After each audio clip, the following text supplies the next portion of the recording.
started this incident, as it's being called, and we have to figure out nail down exactly what happened here. But these images that are on the screen right now, blue sky behind the former president, blood on his face, his fist in the air. This is an incredibly resilient and tough guy. He wanted to get his shoes before he went back down the stairs. This is an incredible development in what has already been several weeks of tumultuous campaign season that we are watching unfold right now. These are very, very edgy and difficult and unsettling times in America, Shannon. Yeah, and Bill, I know you want to jump in too, but I want to let you know, Martha, we have a lot of reaction from across the political spectrum, everybody denouncing this 2-1. But we're hearing from former Congresswoman Gabby Giffords, who obviously is one of the most well-known surviving victims of one of these attacks. She says, political violence is terrifying, I know. I'm holding former President Trump and all those affected by today's indefensible act of violence in my heart. Political violence is un-American and is never acceptable. Never. Martha? Well, she knows that firsthand, and she suffers from it every day. What happened to her was horrific. And, you know, we have a lot of talk in the country about political violence on all sides and the concerns about it, but we haven't seen something quite like this in quite a long time. You know, you think of RFK, who was shot while he was campaigning in California, and he was killed by an assassin's bullet. It is these people who stand up to run for president of the United States.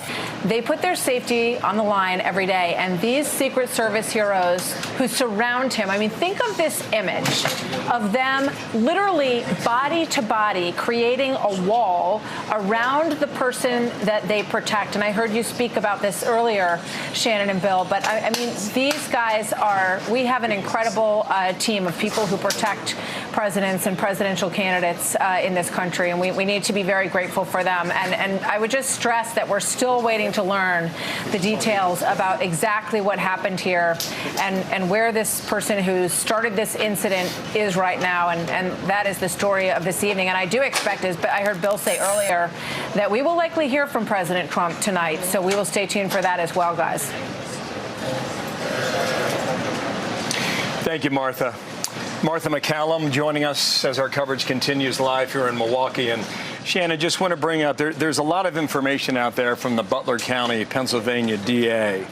And he apparently, his name is Goldinger, Goldinger, and apparently he's speaking with a number of members of the press. None of this has been confirmed, so I just want to walk cautiously with it. But listening to David McCormick describe that man who was seated near him being carried out with numerous tourniquets on his body, there were casualties. As to whether or not there were fatalities, we hope and pray that's not the case. We can't confirm that right now, but there certainly were others who were injured. How many, we can't say either.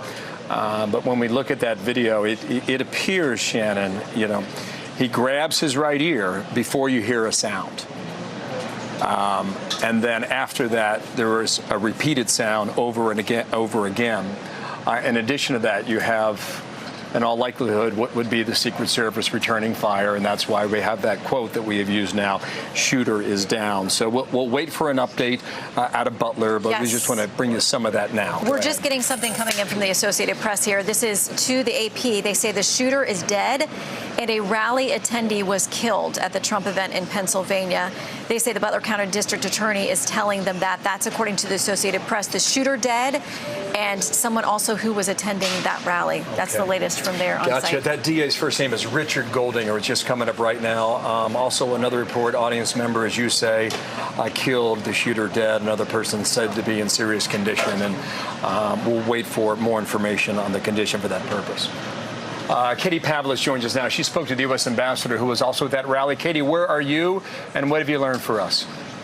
Well, I had a phone call with former Ambassador Kip Tom, who was in the front row at this rally, sitting very close to Senate candidate David McCormick. And the first thing he said to me was, I never thought this would happen again. He then went into details about what he saw. He said he saw gun smoke and bullets flying from multiple directions. And that's what we've heard from a number of people tonight, given their first eyewitness testimony being there. And he also had the same opinion that the president was lucky to be alive, which of course is what Senate candidate Dave McCormick also told you guys earlier about the current situation. So I'm sure we will hear from the president. We are 2 days from the RNC convention. He has every intention of moving forward and showing up there. It's pretty incredible to watch him walk off that stage shouting, "Fight, fight, fight." And I look forward to hearing what he has to say about this historic moment that we were watching. We always say we have a front row seat to history. And this is a terrible day for the country and the current situation that we're in. Katie, thank you for that. Katie Pavlich joining us from Washington, D.C., and we'll see you in Milwaukee a bit later in the week. Shannon? Yeah, let's check in with Alexis McAdams. She was there as this happened, and I believe she's got an eyewitness or maybe more with her. Alexis, we toss to you. Yeah, so we were able to get out of that area after they turned it into an active crime scene, Shannon and Bill, and we were able to talk with some people who heard what we heard too, those several pops as they all took cover here in Butler, Pennsylvania. I'm going to take you closer here to who we're talking to. So you guys are, in shock. One, you can't leave because they've closed down the roads, and two, you're still trying to figure out exactly what happened. What did you hear when you were inside of that rally? I heard about 7 or 8 shots. She's better at this than me. Let her do the talking. But what did you do as soon as you heard that? Did you try to get down? No, or? I did not. I stood up and tried to film it, but it didn't work very good. They're the ones that hit the ground. Okay. So walk me through, too, I would have taken a shot for me. What you heard. I mean, you were pretty close, or where were you? We were right behind where the chairs were at. And we started hearing, I thought it was firecrackers. And I'm like, who would be shooting off firecrackers in here? Well, then somebody started yelling, hit the ground, hit the ground. And when I looked over, then I saw the smoke from the gunfire. So then everybody hit the ground, and he kept standing. I was like, you got to get down, Bob. You got to get down. They're going to shoot you. Because if they would have had like a machine gun, they could have taken us all out. So then we lay there for a while, and we saw different places where the gunshots were at, and then they got President Trump down, the Secret Service did, and they took him out of there and got him off of the stage, and he was bleeding. And so then my son and daughter-in-law was back behind us, back behind the fence, and we was worried about them. We couldn't call them, and so we started trying to go after them then when they finally let us up, and they had been right by the fence where the other shooter was. There was one I heard in the water tower. There was one by the fence. And still, obviously, initial reports. But what we do know, according to the AP, this is coming, Bill, from the Butler County District Attorney's Office, saying the shooter dead and a rally attendee killed. So this is all still developing out here. But to hear those numerous pops and then to have so many people in that crowd try to take cover there, people were, trying to get out of there as quickly as they could. To see the former president down on the ground, to come back up, to see some blood possibly on his ear, but then leave with a fist pump. People were pretty emotional. You think about all this, right? When you go into these events, as you both have before, you go through that Secret Service check, they go through your bags, they wand people down, but it's always a concern when you're going to a big rally like this, and people were excited to be out here. They were here for hours just trying to get a glimpse of the former president. That includes you as well. So just tell me a little bit about what you heard. Just heard pop, pop, pop. Right away you think, well, maybe firecrackers, and you're kind of stunned. And then fire, and then like return fire, and then everybody get down. So we got down and we huddled and we just started praying. The lady in front of me that laid on top of me, she was crying. I said, it's going to be okay, honey. We just prayed, and then after a little while we could see Trump get up, and he gave the I'm okay. And so then we got up. Like, as a true leader, he was like leading us. You could hear him yell to the Secret Service members saying, let me get my shoes. I mean, he wanted to walk away. There he is leading us like it's okay. You know what I mean? I mean, that gives you goosebumps. Were you afraid for your safety? After when I heard the get down, then I realized, yeah, for sure it was for sure shots. But when we started to pray, I felt protected, and I just want to give God all the glory. God gets all the glory that Trump was protected and people were protected. I'm sorry about I guess, a fatality. I'm sorry. I pray God comforts those people. We've been praying the whole time since it happened for anybody involved. Because did you see any blood on the former president when he got back up? I talked to ABC News, and they just said that there was. ABC News said there was someone in his ear, but they said that could have been from secrets. That may not have been his blood, and it may have been from Secret Service getting him down. Okay, thank you for talking to us. I'm glad that you're okay. Thank you. So we're just going to walk you a little bit over here, just kind of see what the scene is going on here. This is where everybody was lining up, okay, before they went in. We're talking like 8 hours in the hot sun out here in Butler County, where these people wanted to catch a glimpse of the president. They were out here buying hats and doing everything they could to kind of get ready for the day. He was up there only for a few minutes, the former president, before this shooting happened. We were in the media area, and when we heard those pops, you kind of look around, you try to get your bearings and figure out what's going on. Then you saw the Secret Service really swoop in there and get into action quickly. The former president down on the ground behind that podium. We were talking with some law enforcement out here as well when they were trying to figure out what was happening. They were trying to survey, Bill, where these possible shots were coming from. But one person we talked to who was out here on the ground with law enforcement said it sounded like there was a silencer, and that's why people were wondering really what it was, because you couldn't hear it. It was like muffled. And so that's why they moved in so quickly and tried to do everything that they could to make sure the president was okay. All right, Alexis McAdams on the scene. So just stay with us if you want. Do you want to hear from anybody else? Sure, Alexis, if you are ready to go. If you want to. I know you guys are in rolling coverage. We just might as well. We're trying to grab as many people as they're walking out. Yes, but you were absolutely. Inside, and just kind of tell me what you heard. He tells it better than I do. Okay, what happened? Well, we were basically standing. There was a Trump campaign people at the tent right there on the corner, and we kind of went all together towards where he was speaking, as close as you could get, and one of the kids was really tall. So my wife's like, hey, can you take this, and get me a picture of him real close? And next thing you know, as soon as he pointed the camera, all hell broke loose. Walk me through how many shots or pops, rather, you heard and what you were thinking. I mean, were you afraid for your safety? You're here with your family? I just wanted everybody to be calm and don't panic, because they're not aiming for us. You know what I mean? So, do you ever think? I mean, you came to this big rally. I think you think about birthday, well, my wedding anniversary. Okay, and it just seems odd. Yeah, well, to know, though, that there's that many people waiting here, and then they did check everybody. I mean, did you think the service, the Secret Service, did a good job checking people? Or was there anything that did you bring in bags or anything? I think it was as good as you could expect. I mean, I was expecting a lot of people here, and that's what we got today, So. What would you say to the former president if you could talk to him? We love you, and we'll back you. We're backing you. Were you worried that he was badly injured when you saw him hit the ground? At first, I didn't see him hit the ground. I just was mainly trying to get people not to panic and overrun each other. I mean, in a situation like that, everybody just wanted to scatter. Did you get out pretty quickly? I mean, there were a lot of people that were pushed into that. Yeah, I wasn't worried about getting out quickly. I just wanted the people around me to be safe. I mean, that's all you can hope for. And knowing how much is going on in the world, and when it comes to politics, I mean, it's like people will get mad at their neighbors, they get mad, they lose friends over politics. Did you ever worry about kind of coming to these rallies and being unsafe? This is my first rally, so, I mean, what an experience before everything happened. But, I mean, people are going to do what people do, man. Yeah. Okay, well, that's what we're hearing out here. Thanks for talking to us. We'll send it back to you. Alexis, thank you very much. Really great stuff, Alexis. Thank you. We'll get back to you in a moment here. There was a lot of reaction coming in, Shannon. We just want to rifle through a little bit of what we're picking out.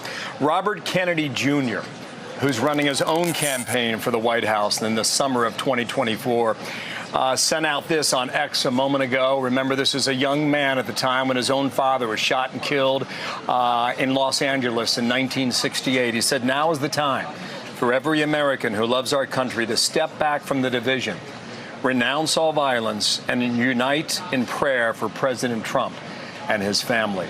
In addition, former President George Bush, 43, he said, we're grateful that President Trump is safe following the cowardly attack on his life. Here's another one from Team Trump, and Stephen Chung, who is in all likelihood traveling with the president, was with him there today in Butler, Pennsylvania.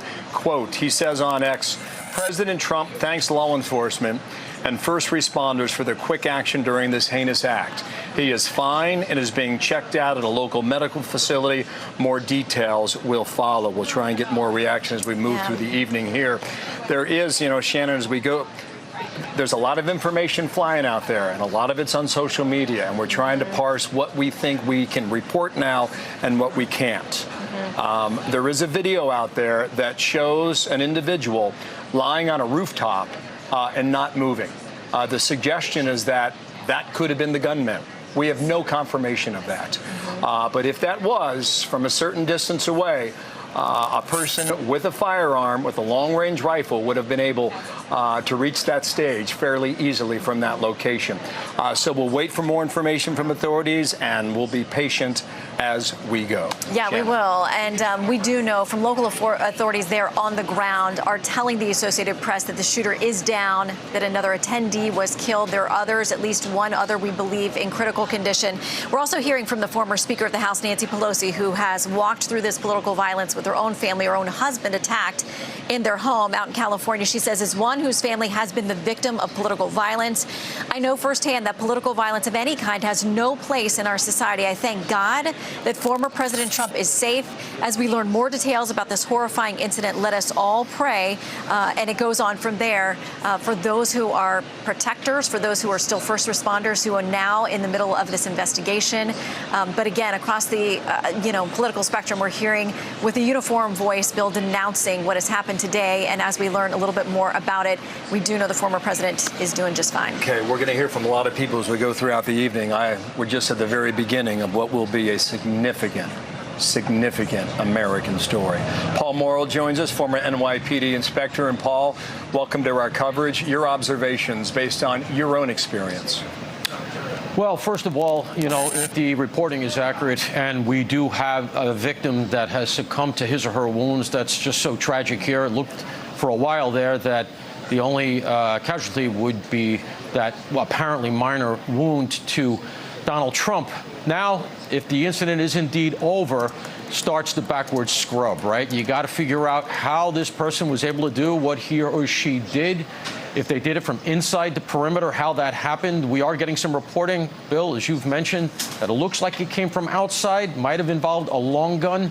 So they're going to look at, okay, were those situations secured and why not? But then there's going to be a deeper scrub and a simultaneous investigation here. And that is, did this person leave a footprint? And I would guard against looking on social media and taking viral reporting as accurate. We don't know yet. And as I mentioned earlier, you have to be very circumspect with this stuff. But that said, very often people who do this kind of thing do leave a pretty good footprint. And we need an investigation into how that happened. And let me go even further. That investigation needs to be transparent. We can't have the kind of stuff where we have a transcript that Merrick Garland doesn't want to, or rather a tape that Merrick Garland doesn't want to release. We've been saying on this network that a lot of these groups, Antifa and some of the groups that have been occupying the campuses, et cetera, who appear to be quite radical, we need federal investigations, RICOs and other kind of collusive investigations to take them out and figure out why they're doing, how they're funded, et cetera. And we've got none of that. And, I don't want to start placing blame now. We don't have all the facts. But what I would say is that whatever's done in response to this by the federal authorities, and this will be a federal investigation, that has to be transparent because, there's enough distrust on both sides. And we need to know what went on with this thing and what's going to be going on going forward. Indeed. Paul, thank you. Stand by. We'll get more momentarily. But Shannon, right now, we go back to someone who was there. We do. John David Longo is the mayor of Slippery Rock, Pennsylvania. Mayor, we understand you were at the rally. Thank you for joining us. What can you tell us from being there on the scene?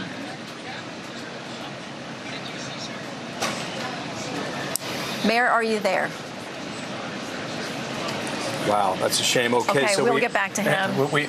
We had his shot and we lost it, and we'll do our best to try and make a connection with him yet again. Paul, one of the things that we were talking about earlier was how you are able to corral 10, 20, 30,000 people into an area and keep it safe. Paul, hold that thought. The mayor is back now. John David Longo, if you can hear us, you were there. Please relay your experience as you saw it.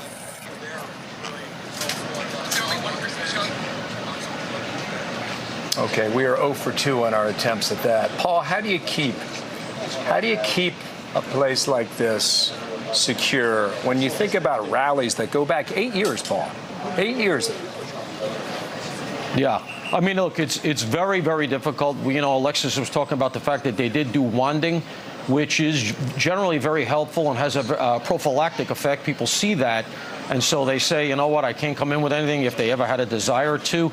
But the truth of the matter is that when you have an open-air situation where you have so many people in place, et cetera, it is hopeful, all right? And there are weapons these days that can even defeat wanding. I'm not telling the audience anything they don't know.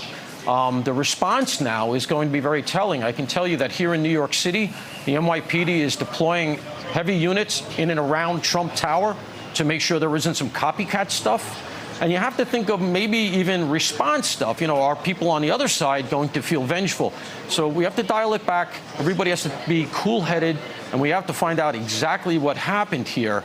But, before we start placing blame, et cetera, you have to say to yourself, we need to know with clarity, because that's how the conspiracy theories start. And we've had enough of those. Mm-hmm. Paul, thank you. Got a statement now from the former president, Barack Obama. It reads this way: there is absolutely no place for political violence in our democracy. Although we don't yet know exactly what happened, we should all be relieved that former President Trump was not seriously hurt, and use this moment to recommit ourselves to civility and respect in our politics. Michelle and I are wishing him a quick recovery. End quote. Shannon. Let's go check in with Alexis McAdams again. She's been there on the ground as all of this occurred and has talked to a number of witnesses and people who I'm sure, Alexis, are still in a bit of a state of shock. Yeah, and that includes who we're talking to right now, Blake, who you were inside. We actually talked with him, Shannon, earlier when you were doing special coverage. You were up on the stage, we grabbed you up, and then we all got pushed out by Secret Service. Correct. But walk me through what happened. You were really close. You're a delegate for former President Trump, so you were pretty close to that stage. What'd you hear? Well, I was listening to him. He was talking. I think he had the slide up on the big screen about how immigration has increased under Biden. And as I was watching him, I heard what I thought were just a noise. I was hoping it was a joke. I didn't know if it was fireworks or what. It seemed to be coming from my left. So I turned to my left, and I'm just going to turn this off here. All right, no, let's let it go. Sorry. Turned to my left when I heard the sound and didn't see anything. When I looked back towards the president, the Secret Service was actively tackling him to the ground. And at that point, I began to hear some other sounds, and I said, okay, this is gunfire. And I think then I did duck down. I didn't dive on the ground, but I did duck down, and then it seemed like it stopped. And then I got up and was just trying to pay attention to what had happened to the president. When he came back up before he gave that fist pump and then was taken off the stage, it looked like he possibly had some blood, as you mentioned too before, right on his ear. I mean, what did you exactly see, and how much blood did you see? Not a lot. I mean, kind of like where maybe you cut your head. And it did not seem to be coming from his ear. It seemed to be coming from above his ear. But it could have been he could have been tackled in such a way that he cut himself. It could be Secret Service agents' blood on their hands that got transferred to him. I didn't know what it was, but it didn't appear to be overly serious when taken in combination with his defiant attitude and his fist pump. I think he wanted to let us know he was all right. How shocked were you? I mean, you're getting ready to go to the RNC. I mean, everyone's mind was on the excitement at that rally, and then you hear these pops, and it's what a lot of people is their biggest fear when they come to a big event like this. Well, I can't say it's one of mine. I as separated as we are politically in this country, I am not one who thinks that we're on the verge of hostilities. I didn't think that I would ever see anything like this happen. And even like my initial reaction was, it's a joke, it's a prank. And it was only when I saw the actions being taken by the Secret Service that it became apparent that it wasn't. They were able to move in pretty quickly. You could see the snipers up on the roof. At this point, we're hearing that the possible, suspect or person was killed, and then a person also that was at the rally was killed. I'm sorry about one. I'm not sorry about the other. Tremendous wake-up call for our country.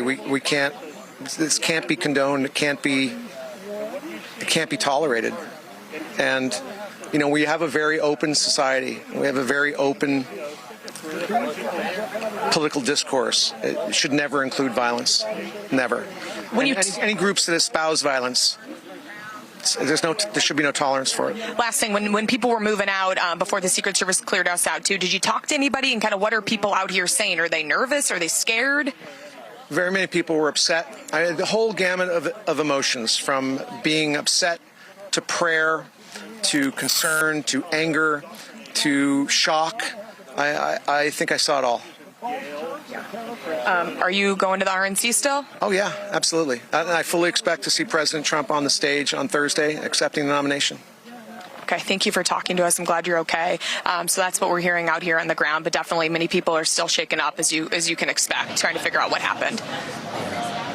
And we also have the mayor, Alexis, Bill, thank you. if you guys want me to talk with him right now. The mayor, I know you guys were trying to get him earlier. Go for it. Yeah, I think they were talking to you on the phone. Yeah, we'd love to hear from him. All right, so tell me, you were up on the stage, you were near the former president. What happened? I was actually with the president about 15, 20 minutes before that awful thing occurred. And my wife and I, my family, were seated front row, just left of stage, and obviously a complete 180. You know, we all came in here with smiles and hope for the future, and what's happened today, I'm speechless over. All I can think of right now is that this is representative of the vitriol and the hate that a lot of people in the United States seem to have for people with conservative ideals and principles behind them, and I'm just sorry that it's come to that, and I'm sorry that it's come to that here in Butler County. Where were you standing when the former president ended up hitting the ground there, right behind that podium? Was Donald's there? I was standing right on the barrier to the left of the stage, front row. And you know, at first I heard that first crack. I started to look around. I thought it couldn't possibly have been a round. You know, I thought for sure it might have been a firecracker. But I looked at my wife, who's a state police officer. I pushed her down to the ground. On the second one, it sounded to me like it might have been a 22 round or something similar to it. I asked her if she thought it sounded like a 22. She said yes. We just yelled for everybody to get down on the ground and to stay down to allow the Secret Service and law enforcement to do what it is they had to do. We weren't really quite sure what was happening, and unfortunately, just a few feet behind me, there was an unfortunate individual who lost his life to this maniac. Did you see the person who was shot? I did. I did see some of that. Of course, I didn't see the shot itself, but I did. So you turn around, so you push your wife down, you look around for your family, you take cover yourself, you see the president get back up, give that fist pump, you turn around and you see somebody in the crowd had been shot. They were shot, and they were on the bleachers, and it was just a really sad thing to witness. And unfortunately, I understand that individual lost their life. Was it a man? Was it a woman? What did you see? From what I saw, was that there was a gentleman there who was shot, and very sad just to witness that. I can't think or imagine what his friends and family must be feeling right now, thinking he was coming here to come and enjoy a day with fellow Republicans, and would end up losing his life. And you know, my thoughts and my prayers go out to his family. You know, all the local officials. I mean, this was federal, state, local. We're all out here responding to this, and they responded quick. Have you heard from any of your partners in the law enforcement area here in Butler County, and what are they saying? I've heard from a couple individuals, but I just want to say, you know, unfortunately this time I don't want to comment on anything I might have heard, because I don't want anything to be shared that might make it more difficult for law enforcement professionals to get to the bottom of it, and I certainly don't want to make their job any harder. So, you know, at this time I'm going to say that I know everything that you know, ma'am, and we'll keep it at that. And then, but you are hearing that it was definitely gunshots that were fired. That's what I'm hearing, and from my own experience, and you know, I did spend some time in the Marine Corps. My wife is a police officer. My father-in-law is a retired police officer. My brother-in-law is a police officer. We know the sound of gunfire when we see it, and from what I witnessed and the blood on the ground, it seems that certainly is the case, and it's just a disgusting thing to have had to happen today. This was a huge day for you. You know, as the mayor of a tiny area here, to have a big rally in Butler County. You were excited to have the former president out here. Did you get to talk to him much? I did. I got to spend a few minutes with him, and you know, I was elated just to have been able to talk with him, my wife and I, again, just 15, 20 minutes before the shots were fired, and we had a pleasant conversation, and he was kind enough to even say that I watched you, and you did a good job, and And I thought, wow, how great that was, that feeling. And then, of course, the feeling now is indescribable as I'm feeling something completely opposite from what it was that we felt in that tent with him, and the smile that was on his face turned to chaos and despair. It certainly did. And then stay with us just for a second. Bill, Shannon, I don't know if you have any specific questions you want us to ask the mayor, since you guys were trying to call him too.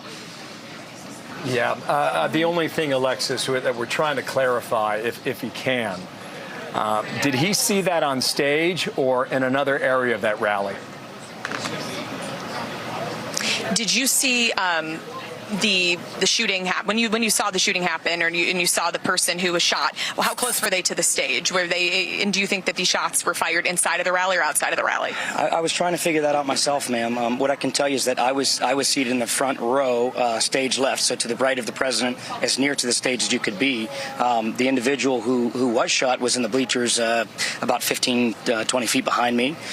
So, you know, again, I was scanning the crowd and trying to figure out if shots were coming from within or without. I'm inclined to believe that it was from outside, but you know, I don't want you to hold me to that, of course, because there was just so much going on right there. Still developing. That area where the motorcade pulled up behind, and you were in that area when you were greeting the former president, but it looked like there was some space, right? It's like a neighborhood surrounding this. So we saw what it looked like inside the rally. We saw the stage, we saw the bleachers, we saw the thousands of people. But talk to me about kind of what's outside, since you know the area. I mean, is it a neighborhood, and could people have driven up pretty close? You know, there are single family homes in this area, so yeah, absolutely. And then, of course, there are major arteries for traffic that come through here. You know, it's not ridiculous to think that somebody who was a good shot could set up outside of this venue and with the right conditions be able to reach out and touch somebody in a bad way. So you know, whoever this individual was or individuals were, I'm not really quite sure, because I haven't heard anything as far as what exactly had happened. But all I know is yes, I mean, it's certainly possible. But I just never would have thought that it would be possible here in our home. Butler County is very much so Trump country. We adore the president. He was very good to us during his tenure in office, and I never would have imagined that him coming here to Butler County would have meant that he would have had to experience this. And you know, I'm glad that the president's safe. I heard that he's doing okay now. But again, I just want to go back to that individual who lost their life today. That individual came here looking for hope and inspiration in this upcoming cycle, and unfortunately is going to be with us. So I just hope the world sees what happened here today and is inspired to action. And when I say into action, I mean to prayer, to vote, of course, to bring God back into our society here, because this is the act of a godless society that we saw today. Thank you for talking to us, Mayor. I'm glad that you're okay. Glad your family's okay. Unfortunately, as you just heard, you know, one person who was at that rally confirmed dead, according to local officials. We're still trying to figure out exactly what all played out here. All right, Alexis, thank you so much for all that on-the-ground coverage and with the witnesses there. Bill, and you and I, as I remember years ago, were doing the morning show the morning that Congressman Steve Scalise was shot, and that horrific situation and what happened there on that ball field as they were practicing. He's got a post now on X saying, praying for President Donald Trump. There's never any place for political violence, and he would know it better than anyone would. And thank God he's had a full recovery. It seems like President Trump is in a much different situation, by all accounts doing fine, defiantly raising his fist and wanting to let that crowd know he was just fine as he was leaving, as we continue to get reaction pouring in, Bill. So before that Butler, Pennsylvania rally was underway, the president left his home in Mar-a-Lago, Florida. Our own Harris Faulkner was with him, and Harris sent this message to us and a couple pictures that I'm in West Palm. Spent the day at Mar-a-Lago with President Trump. Was with him minutes before he left for PA. He was so excited to see the voters in Butler, PA. He joked and told me our extended interview, quote, will be a ratings grabber. Please play it for the people, Harris, end quote. Harris concludes by saying, pray for our nation's 45th president of the United States. More reaction to Gabby Giffords was a Democratic congresswoman from Arizona. She went home for a Saturday morning appearance in Tucson, Arizona, when she was shot in the face. And Gabby Giffords survived. She was always one of these members of Congress who was always willing to talk about the issues and come on the air and debate them. And she always did it with a smile. And then later with the now Senator Mark Kelly from Arizona, her statement is this: political violence is terrifying. I know. I'm holding former President Trump and all those affected by today's indefensible act of violence in my heart. Political violence is un-American and is never acceptable. Never. Shannon. So we're told now, of course, this is a federal investigation, that the U.S. Secret Service is handling this, and all of our questions about what happened there today go to them. I believe Congressman Byron Donalds, a Republican out of Florida, is with us. Congressman, your thoughts at this moment we have reached in our political climate, so inflamed, and what appears to be an attempt to take out a former president? My first thoughts are, relieved and grateful that President Trump is okay. My second thoughts are that this violence in our politics has got to end. I mean, I know that we talk about these issues in inflamed tones, but there's no excuse for violence, trying to assassinate a president, former president, elected official. There's no place for that whatsoever. And I know the Secret Service is going to do everything they can to continue to protect President Trump.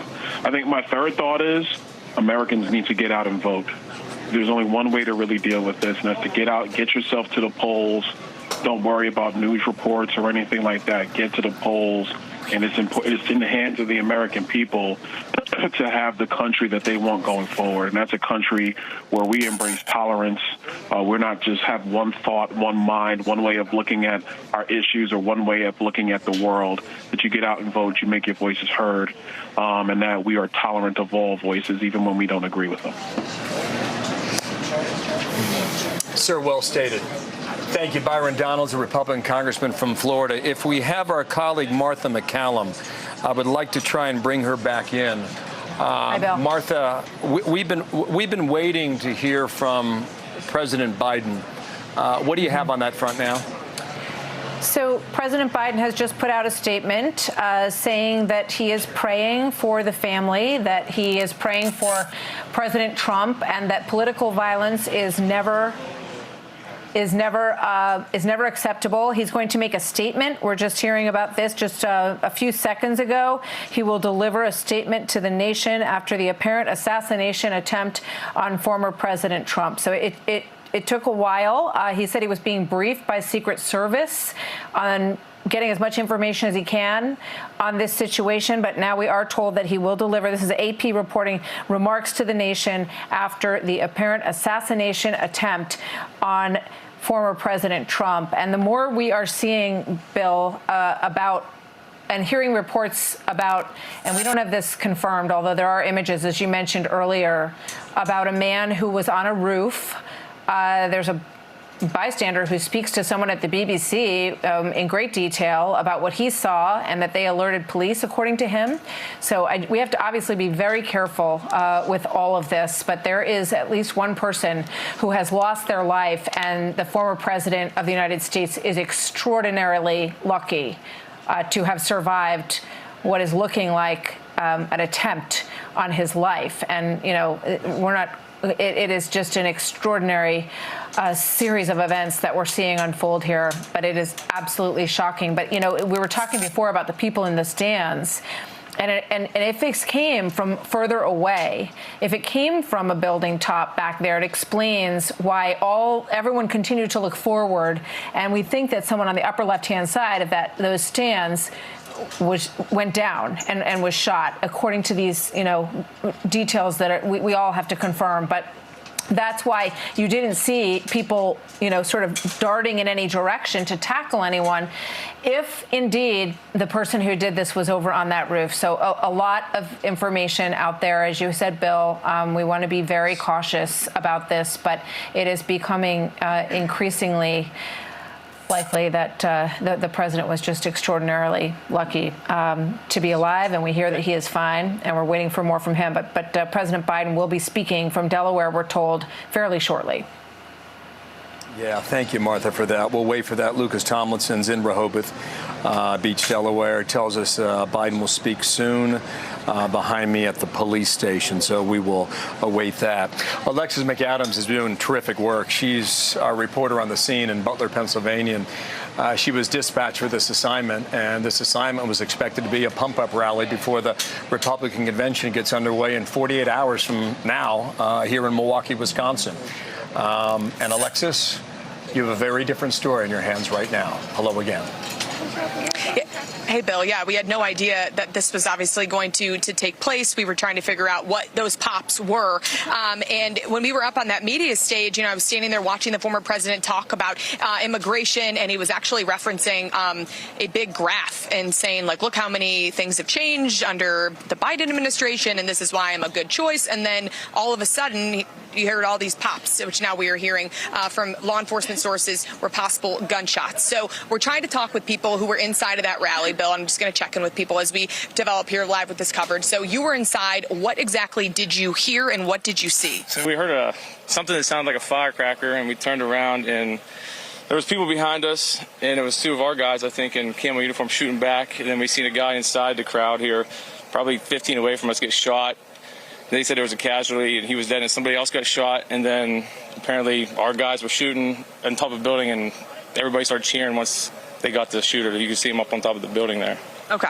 So when this was all happening, because now when you play it back, you can, kind of figure it out and make it more succinct. But when this was happening, did you know where these possible shots were coming from? I mean, I could see the guys literally the shots that we heard at the time, we thought it was somebody. Turned around, we seen smoke literally coming out of the barrel. The guys behind us, at the time, we thought they were coming at us, but it happened to be our guys shooting back at him. So everybody was freaking out, thinking we were going to get shot by the people right behind us, but they were actually protecting us, shooting the shooter. And where was the shooter, according to what you're seeing and when you were there? Here, and our shooter's up to our left, probably, 40 feet away or so, up on top of that building or whatever it was. Yeah, but the possible shooter, whoever possibly fired. In the crowd that got shot. I don't know if he had whatever. Somebody said he had a pistol. I'm not sure if that's true or not. But somebody in the crowd got shot from our guys or somebody. I don't know. And he.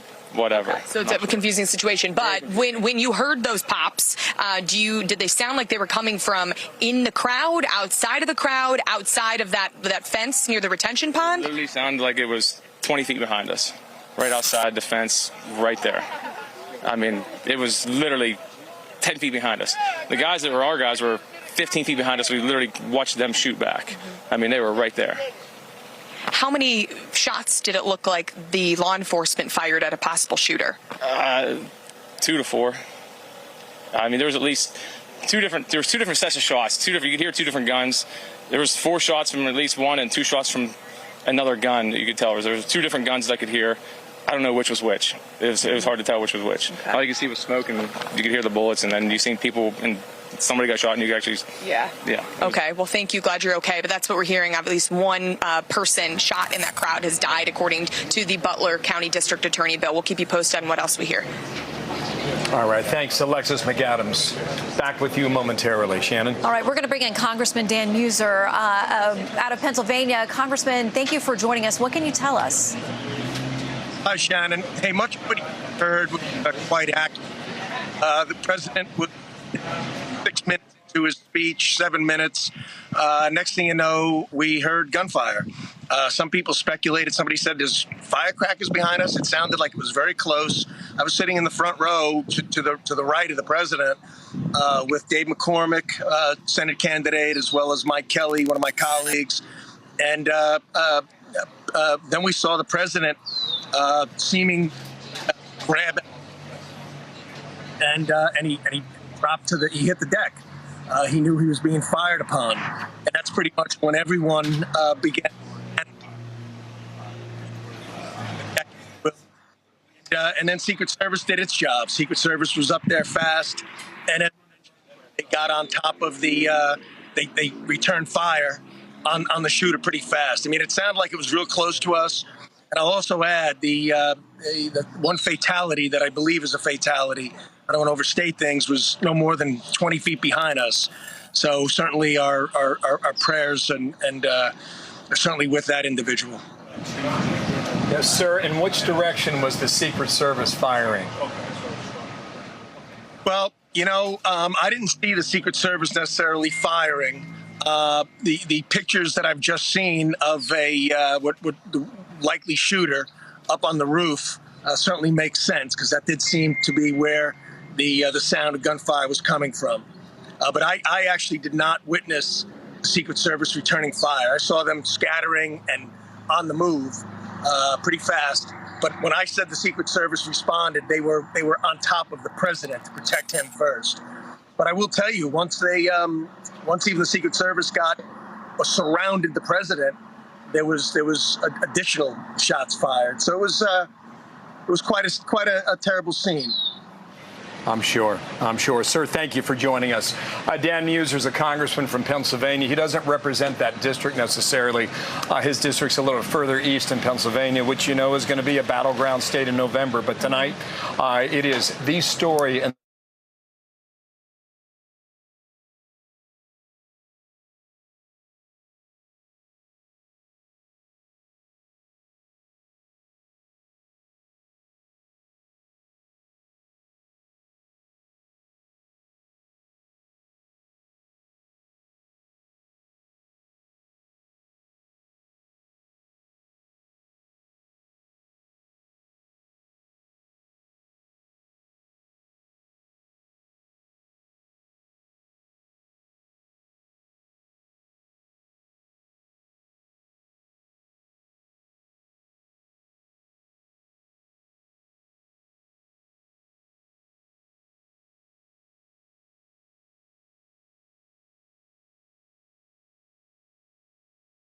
into this police station right behind me, Bill, and we are minutes away from President Biden addressing the nation after this horrific shooting against the former President Donald Trump earlier today, Bill. Okay, thank you, Lucas, very much for that. We're working with trying to get more information directly from, well, the Trump family, the Trump campaign. Many of them are with him in that hospital in Pennsylvania, and as soon as we can get that, we'll pass it along to you. But what we're told, he's being treated and he's going to be okay, and that's about as close as we can get to the most accurate info. Exactly. We're told he is in good spirits. Let's bring in Guy Benson and Charlie Hurt. They are here with us in Milwaukee, and again, as you guys were gearing up for our coverage here, a shock of the situation this afternoon as we learn more and more details trickling in. Your thoughts on where we are in the political discourse right now? Guy? Well, it's just surreal. We're all getting ready to prepare for this event, a major convention starting in a couple moments here, and then all of a sudden these reports come in and it doesn't feel like it's real. Then you see instantly in this age footage of it because it was an on-stage rally. So your question, Shannon, about political discourse is one that I think we'll be poring over as a society now for days to come. I think it's an important one, and I think it's probably safe to say that many Americans tonight, of course, praying for the former president, praying for the family of those who are dead, at least one we've heard, just a bystander, someone who went to this rally, and perhaps having a collective sense that it's time to tone down our rhetoric across the spectrum, but there's going to be a lot of, I think, discussion about how President Trump has been portrayed, the rhetoric about him for not just days and weeks, months, years, some of it extremely vitriolic. And at some point, once we have all the information, which we don't have yet, I'm sure that is a very difficult and fraught conversation that is going to happen perhaps at high decibels for quite some time. Okay, well, we are given a 2-minute warning from Joe Biden. So I may have to interrupt you, Charlie. I'm going to get a little more information. Jackie Heinrich is saying that per law enforcement source, shooter was killed by Secret Service counter-sniper team. If you have a sniper team that's responding, that is some distance away. Charlie, go ahead, but I may have to interrupt you. Yeah, I couldn't agree more with everything Guy just said. Thank God the president appears to be well. I've heard from people in the campaign that he is in good spirits and that he is, visiting with doctors as a precaution at this point. I hope, and it's of course an unspeakable tragedy to think of a citizen going to participate in a public. Well, I plan on talking to them shortly, I hope, when I get back to the telephone. Look, there's no place in America for this kind of violence. It's sick. It's sick. It's one of the reasons why we have to unite this country. We cannot allow for this to be happening. We cannot be like this. We cannot condone this. And so And I want to thank the Secret Service and all the agencies, including the state agencies, that have been engaged in making sure that people and we have more detail to come relative to other people maybe injured in the audience. I don't have all that detail. We'll make that available to you. I may be able to come back a little later tonight, but we'll put out a statement if we don't, if I'm not able to give, if it's not convenient for you all. But the bottom line is that the Trump rally was a rally that he should have been able to be conducted peacefully without any problem. But the idea that there's political violence or violence in America like this is just unheard of. It's just not appropriate. And everybody must condemn it. Everybody. I'll keep you informed, and if I'm able to speak to Donald, I'll let you know that as well. But so far, it appears he's doing well, number one. Number two, that there's thoroughly investigating what happened to anyone else in the audience. We have some reports, but not final reports. And every agency in the federal government, and I'm going back to my phone to speak with the federal agencies that are being put together again to give me an updated briefing. Has anything happened? They learned any more in the last couple hours. So thank you very much, and I hope I get to speak to them tonight, and I'll get back to you if I do. Okay? Mr. President, do you think this was an assassination attempt? I don't know enough to. I have an opinion, but I don't have any facts. So I want to make sure we have all the facts before I make any more comments. Thank you. Are you worried, President, with the security failing, Mr. President? So it was brief. The comments from Rehoboth Beach, Delaware. You heard the question about whether or not he thought it was an assassination attempt.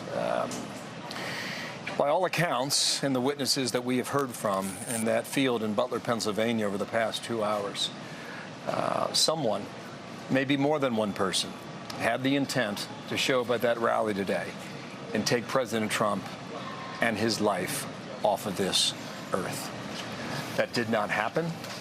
And the reason might be in the following video that you're about to see will begin seconds before you can see the president grab his right ear. And then after that, there's a series of pop, pop, pop. We're going to take you back to that moment, Butler, Pennsylvania, 50 miles due north of Pittsburgh. Watch. Take a look at what happened.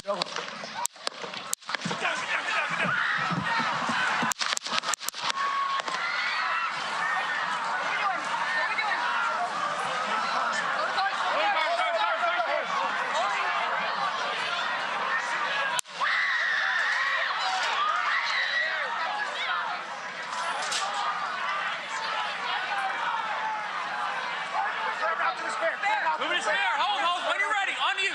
Ready. Move. Up. Move. Go. Up.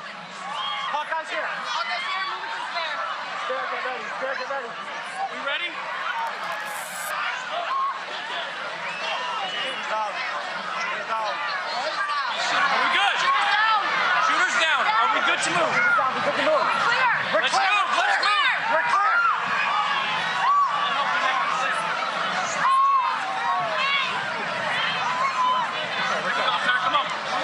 Let me get my shoes. I got you, sir. Let me get my shoes, sir. Hold on, your head is bloody. So we got to move to the bus. Let me get my shoes. Okay, Watch out. Wait.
There were two scenes in there, and we want to share one of those with you now.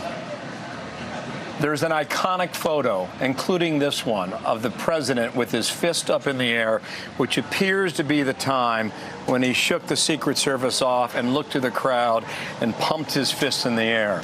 There's another shot, a low angle, right there, when you see the blood across the right cheekbone and the American flag against a brilliant blue background sky in Pennsylvania today. There was a third moment we saw, Shannon, the video of him getting in that SUV, and before the door shuts, he pumps his fist in the air one final time. You heard him say, and this was his voice now, "Let me get my shoes."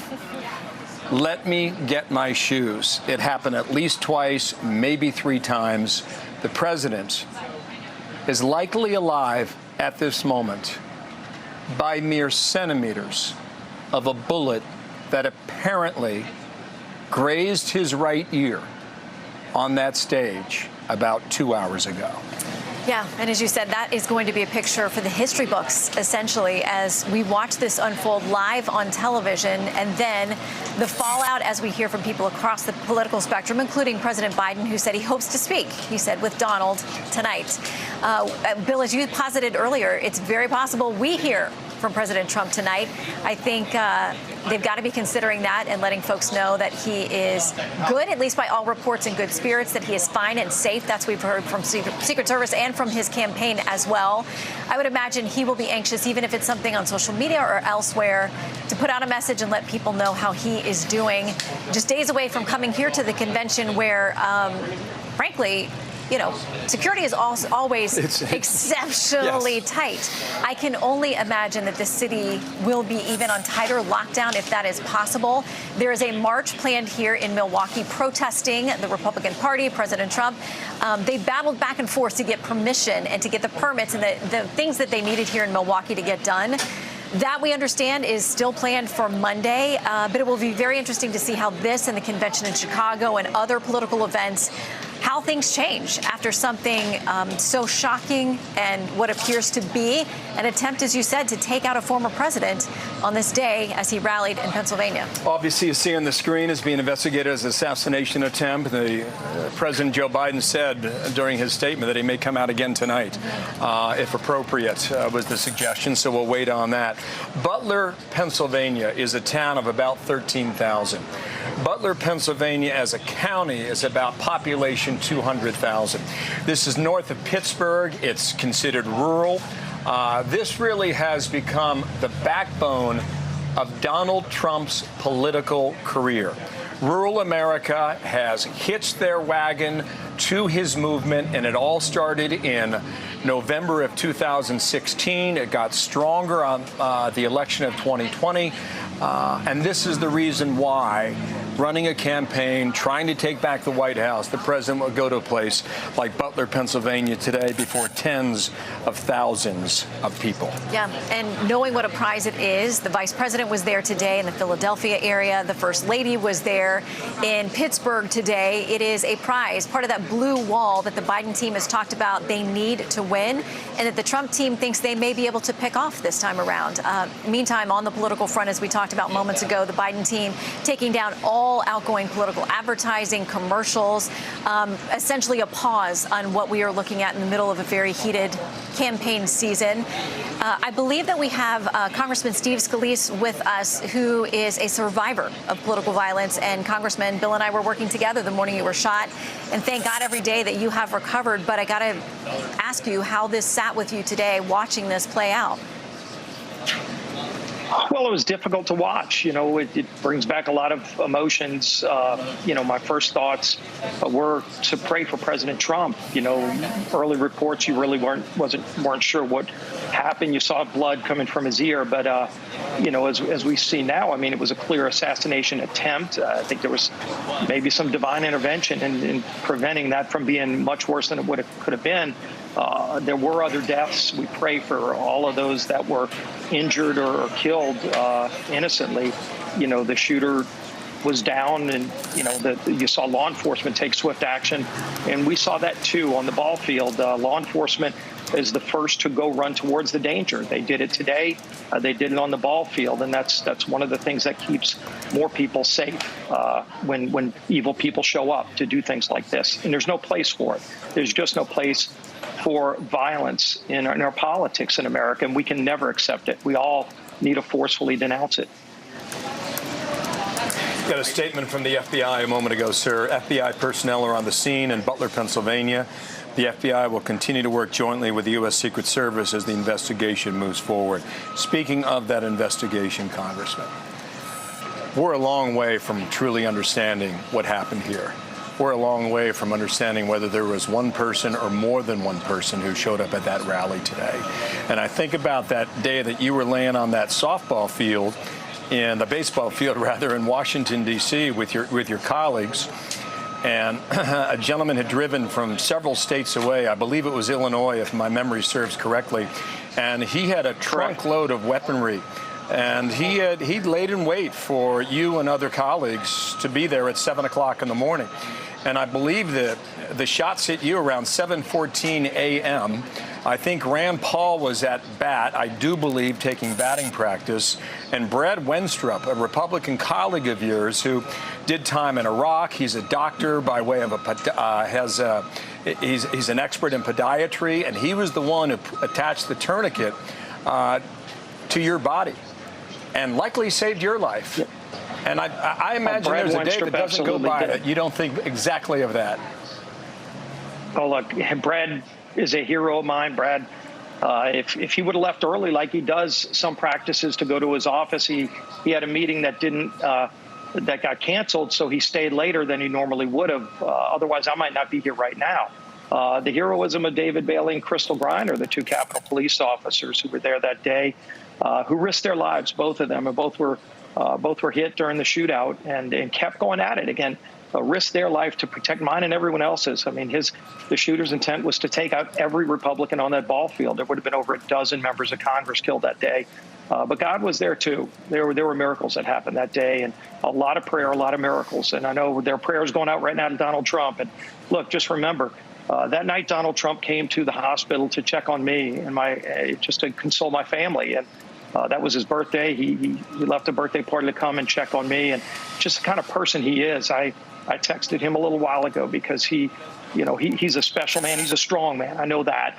But he's a caring person. He cares about people. He cares about this country. And, I know there are a lot of prayers going out to him right now, as well as to the families of those who were also injured and killed. Just one more question to you, sir. And thank you for being with us here. The baseball game was played among Democrats and Republicans. And as I recall, that was a moment of bipartisanship that Americans rarely see. And it's far too early to know the impact of a moment like this, but many have called to lower the temperature already. What's your sense about where that goes during an election season?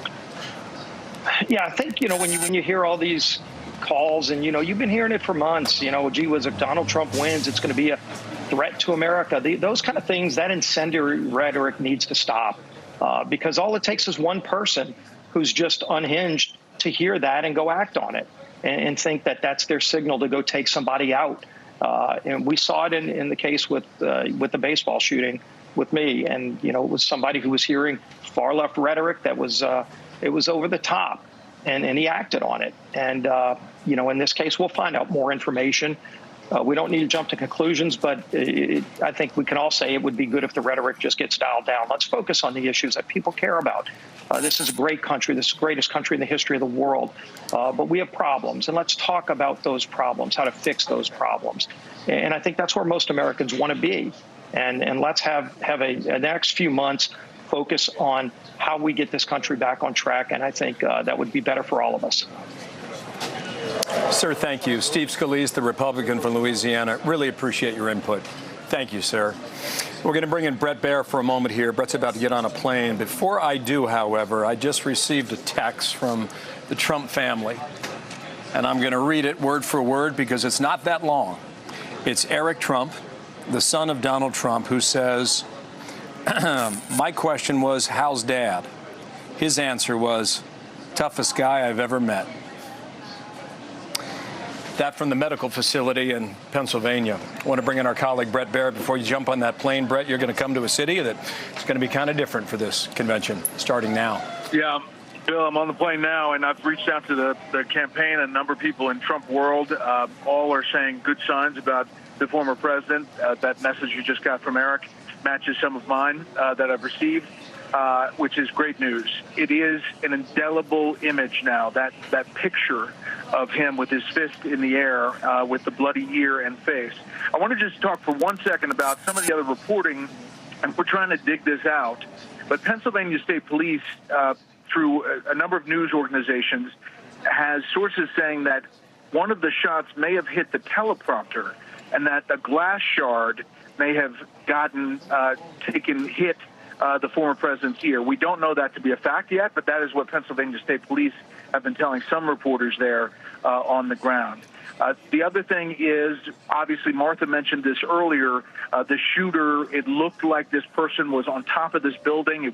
There were eyewitnesses that said that they thought that that's where the shots were coming from and that person was dead on the building. We're trying to figure all of that out with the video that surfaced online. But what's important for people to realize is that in these moments, sometimes online goes way faster than where authorities are or what is true. So we have to try to find out real facts from real folks, and that's what we're doing right now. Travel well, okay? We'll see you real soon. Brett Baer with us as he gets, you bet, on his way to Milwaukee, Wisconsin. Shannon. Yeah, okay. Do we want to start from the beginning to play this video for folks who have not seen it from the start? I believe we're going to get that racked up for you so you can watch the moments as we were all sitting here watching this live. We're going to give it to you as it went down. You can see as President Trump touches his ear, and it all goes from there. Let's watch. Take a look at what happened.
Let me get my shoes, sir. Hold on, your head is bloody. So we got to move to the bus. Let me get my shoes. Okay, watch out. Wait.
Right. You've watched there the recap of what happened as President Trump was under attack, essentially there at this rally in Pennsylvania. We are told that the shooter is dead.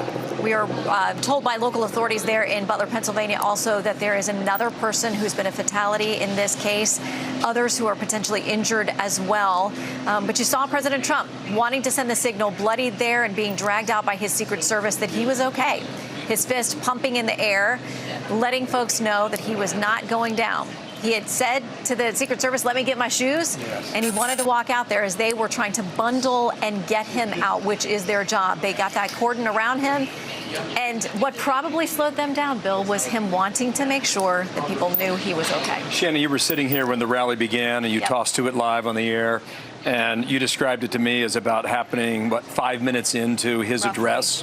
Yeah. And I think for all of us, frankly, when we hear the news and then we see it and we watch it, yeah, it's stunning. But when the news starts to settle in and you realize that that was so close to hitting the right temple on the former president's head, and that could have been a kill shot.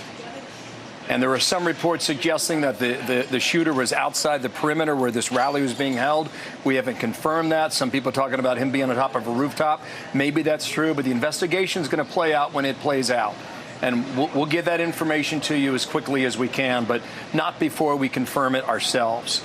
There's a lot of stuff flying around social media. As you can imagine, X travels fast. Okay, so we'll try and keep up as best we can. But to help try and answer some of these questions, retired ATF Deputy Assistant Director Peter Forcelli is with us now. And, sir, thank you for your time, and good evening to you. You have watched the video. Can you take us through what you see in that 2-minute period? Sure. Thanks for having me, Bill. Yeah, look, President Trump is incredibly lucky to be alive. Had that bullet been a couple inches to the right, aimed to the right, it would have taken his life, I have no doubt.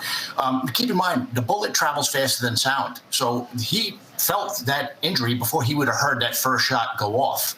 Obviously, he dropped to the ground. The Secret Service did a phenomenal job of surrounding him. And think of the courage that takes, too, for the Secret Service agents to put themselves between a gunman who is shooting at the president and the president.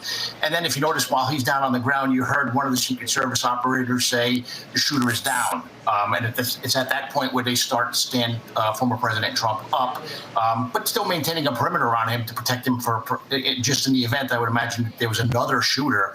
But terrifying. It's very sad that someone lost their life there. Incredibly lucky that President Trump did not lose his. And Secret Service did a phenomenal job. Again, not just in protecting the president, but in eliminating a threat rather quickly. So it could have been a much worse result, especially in such a crowd where other people could have been injured. Right. So we got off lucky, hate to say. Yeah, I mean, Peter, how tough is it with these large political rallies, in this case, often outside, thousands of people there? How tough is it? What kind of a headache, sort of a nightmare is it for law enforcement trying to get that scene completely sanitized, at least as close as you can from a threat? No, it's very difficult. And as Paul Morrow said earlier on the show, look, I was with NYPD before I was with ATF, where we handled large crowds all the time. And oftentimes what you'll do is you'll magnetometer people coming in and out.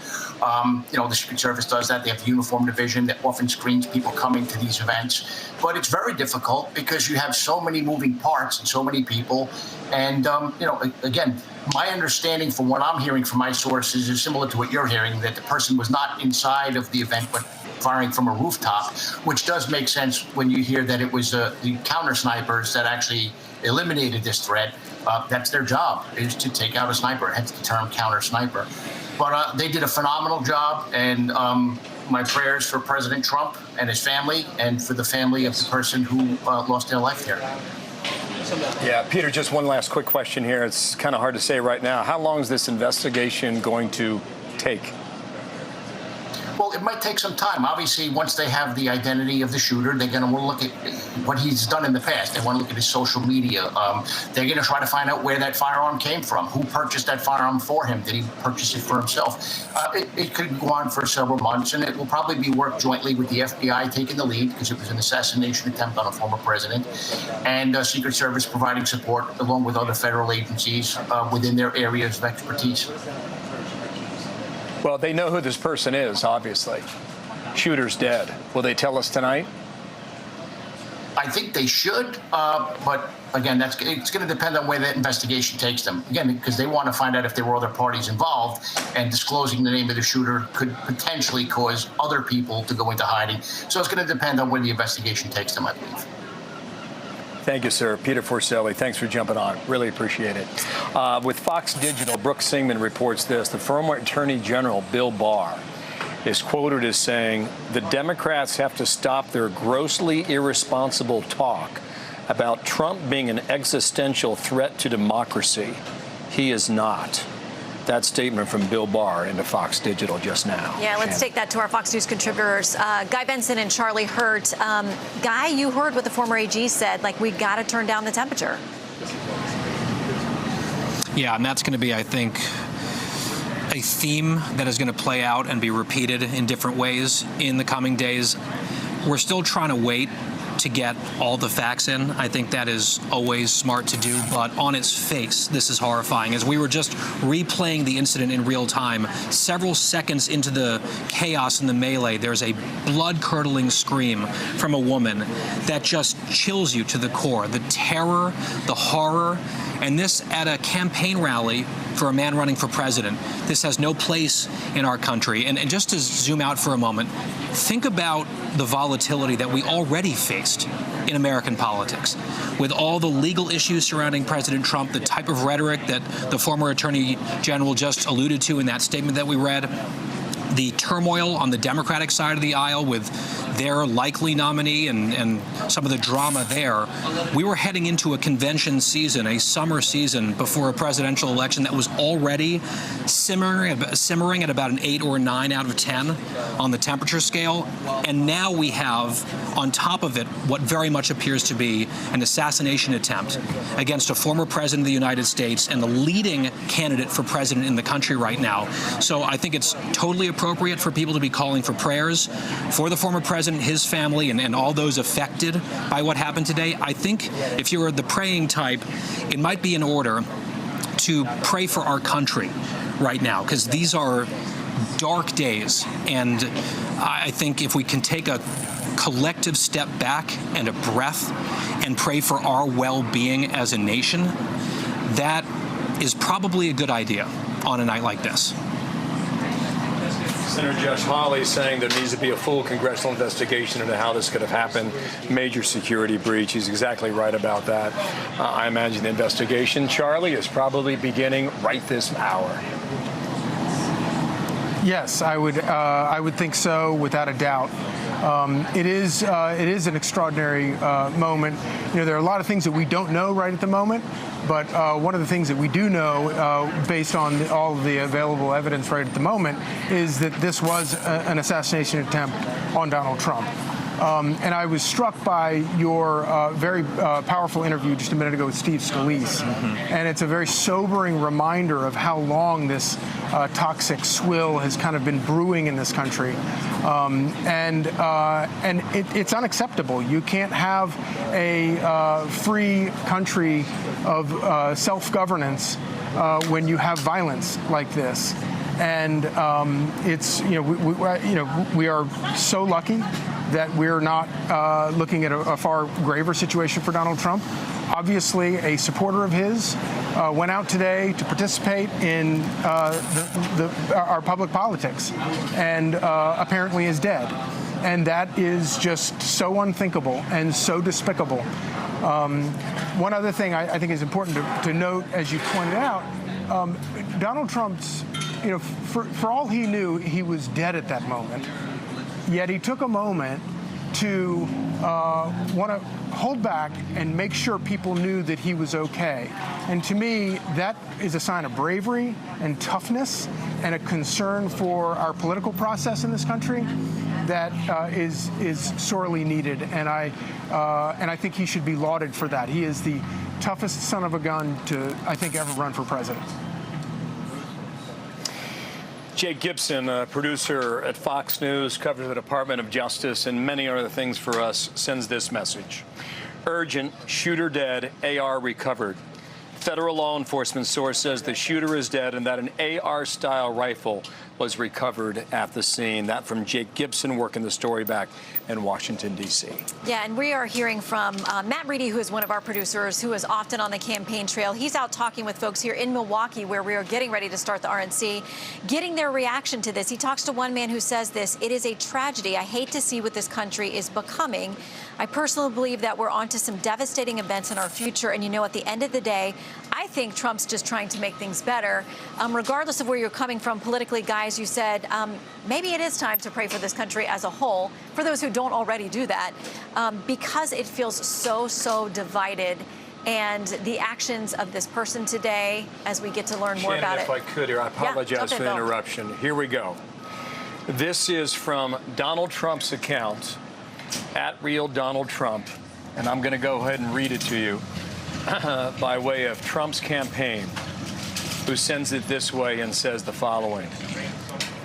"I want to thank the United States Secret Service and all of law enforcement for their rapid response on the shooting that just took place in Butler, Pennsylvania. Most importantly, I want to extend my condolences to the family of the person at the rally who was killed, and also to the family of another person that was badly injured. It is incredible that such an act can take place in our country. Nothing is known at this time about the shooter, who is now dead. I was shot with a bullet that pierced the upper part of my right ear. I knew immediately that something was wrong and that I heard a whizzing sound, shots, and immediately felt the bullet ripping through the skin. Much bleeding took place, so I realized then what was happening." He concludes in all caps, "God bless America!" exclamation point. That from Donald Trump at the medical facility now in Pennsylvania. Yeah, and my goodness, you can see, as we saw these photos, you could see his bloodied ear and that blood across his face and his cheek there as well. And one of our guests, Peter Forcelli, who was on moments ago, said, based on how, guns and trajectory and sound work, he probably was hit before he even realized the sound of what he was hearing. And we saw him before he hit the ground, that he reached up to touch his ear. So, as we've said repeatedly, the fact that this person was shooting at the former president of the United States, a current presidential contender, and within millimeters, centimeters, I mean, a difference. You are right there by his temple, and clearly it appears now that was the intention, was to take this man out. And what a miracle that he was not hit, that it wasn't just even a fraction of a measurement different, and you see him reacting in that moment. Guy, Charlie, stand by. I want to go back to the scene now. Correspondent Alexis McAdams has more from people that she is talking with. There's a little bit of daylight left. The days are long this year. It's kind of nice in the summertime, but mid-July, that summer heat in Pennsylvania must have been a remarkable day for so many tens of thousands who showed up for a rally to support a man that they want to put back in the White House. But this day is ending in a much different fashion. Alexis. Bill, that's right. A hot day here and a humid day in Butler, Pennsylvania, where people waited for hours because they love former President Donald Trump. Everybody we talked to out here wanted to hear and, get a glimpse of him. And we got on that stage, he talked about some of his hot topics as usual during that, those rallies. There was the music playing, the excitement building, and then you heard a series of loud pops, which we're hearing from law enforcement officials was now gunshots. So I'm going to walk you this way a little bit. I wanted to take you here so we can talk with some of the people who were close and heard what happened and saw what happened. So you were there. You said your son was even closer to the man who ended up actually getting killed here at this rally. Tell me what you saw. Well, we were supposed to be down there where my son was, but it was so hot and sunny that we decided to seek shade up, way up. So we weren't down where it happened, but my son was. And as soon as we heard what happened, I called him immediately, and he just said, "I'm okay." He goes, "I can't talk right now." And he was on the ground. And then that's all we knew. We just stayed up where we were. We were way up on top of the hill. When you heard those pops, cops? Did you know that they were gunshots? Did you think that they were gunshots? It took me so by surprise, but I knew that wasn't normal. You know, I knew something was wrong, and people were running. Instantly, people were running and screaming to get out, and we just didn't know what to do. And the first thing I did was call my son. And your son was pretty close to that man who was shot. Did he describe kind of what it looked like? Was that man was he taken out by authorities? He was. He said there was blood everywhere. People were splattered with blood. Yeah. And he said it's something I never wanted. He said he went down see. instantly. Like when he got hit, he probably never knew it hit him. Yeah. And how close was your son sitting to this man who was shot? He said he was about 6 feet away. I think now, I mean, we were shocked too when we were up there, you know, on the media stage, and you hear the pops, you don't really know what's going on. You try to take cover, knowing that your son was so close and could have been shot. How are you feeling? In shock. In shock. Can't believe it that this would happen in Butler, Pennsylvania. And my son saw the shooter on the roof of that AGR building. Walk me through what he told you about that, because we've seen, and Bill, you know that too, we've seen these reports coming in, possible, you know, photos or pictures of people in the crowd trying to see, you know, what was going on, where the shooter was. Where did your son see a possible gunman? He was laying on the roof of an AGR building, not in the farm show grounds. Okay. So where is that, let's say, you know, when you're looking at the former president on that stage, the AGR building is how far out? Like being pretty close to that? Like, are we talking about behind the stage, in front of the stage? Where is this? It's out a little ways. Yeah, it's I don't know, 100 feet or better, a couple hundred feet. Mm-hmm. Okay, so that's what we're hearing. You know, just knowing that somebody was possibly up on a roof. You know, these people's family members saw someone up on a roof. We know the suspected gunman at this point is dead, and police recovering evidence at this point, as well as somebody who was just here for a Trump rally ends up getting shot and killed possibly. So we're keeping an eye on these developments, Bill. Thanks, Alexis. Good to have you. Alexis McAdams back there in Butler, Pennsylvania. Thank you again. We'll be back with you momentarily, Shannon. All right, let's check in with former Secret Service agent Tim Miller joining us now. Tim, this is a very difficult assignment. We thank you. You and those who serve as you do voluntarily to walk into these situations and quickly act as we saw today are heroes. I mean, what is it like to plan for this, to have a protectee, and to find yourself potentially facing this situation at any moment that you're in service? Well, I want to give kudos to the agents today. Their response was amazing. And it goes to show you that this is the premier law enforcement protective agency in the world. Now, with that said, we often knew every time we did in advance that it's impossible to fully protect the president of the United States, as we saw today. Fortunately, their quick response today resulted in a president not losing his life. And, you know, he was half an inch away from losing his life. I think when you look at the details of what they have to do every day, the advances, it really brings home that Secret Service agents must be on their game every minute of every day, because if you think of the number of stops, you think of what they have to do daily, they have to be ready. And today they were ready. Sir, we're getting some information about how many rounds were fired. None of this has been confirmed, but some of our colleagues are reporting this on other networks about an AR-style rifle, maybe 8 rounds fired. Maybe this shooter was up to 200 or 300 yards away. If you were to imagine that based on what limited information we have, does that sound right to you?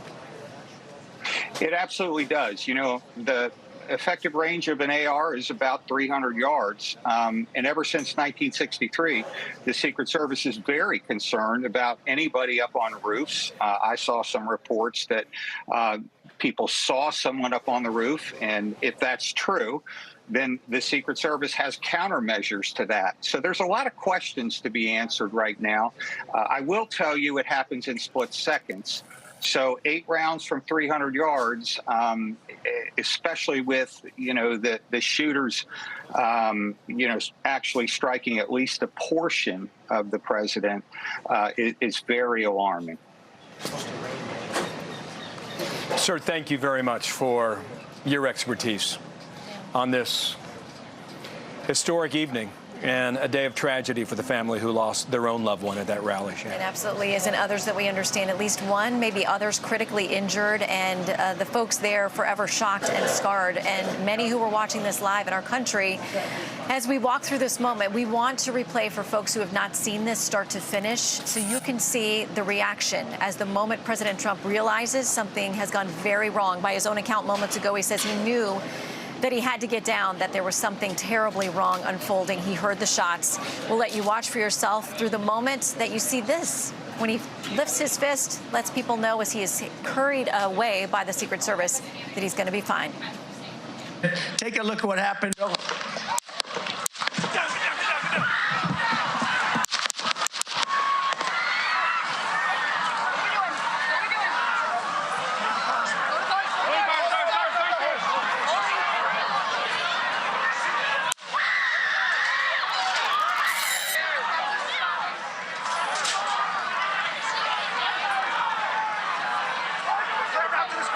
Move his spare. Hold. When you're ready. On you. Ready. Move. Up. Move. Go. Up. Hawkeye's here. Hawkeye's here. Move it to the spare. Spare, get ready. Spare, get ready. We ready? Are we good? Shooter's down. Are we good to move? We're clear. Let's move. Let's move. We're clear.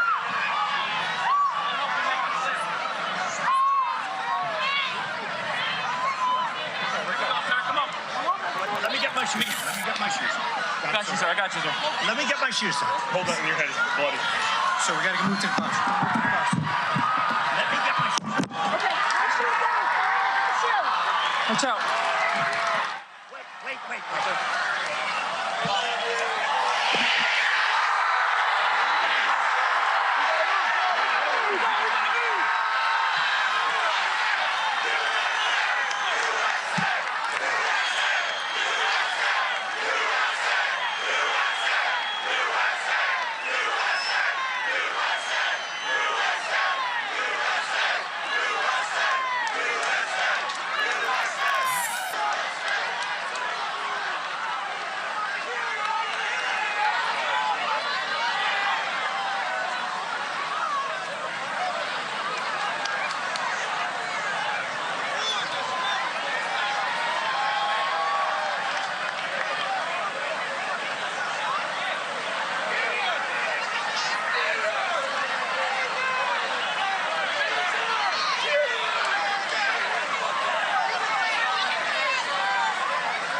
We're going to go over that 2 minutes and 30 seconds for an awful long time, that video there. Statement by the U.S. Secret Service just came out 2 minutes ago. It's a long paragraph. I'm going to read it now, okay?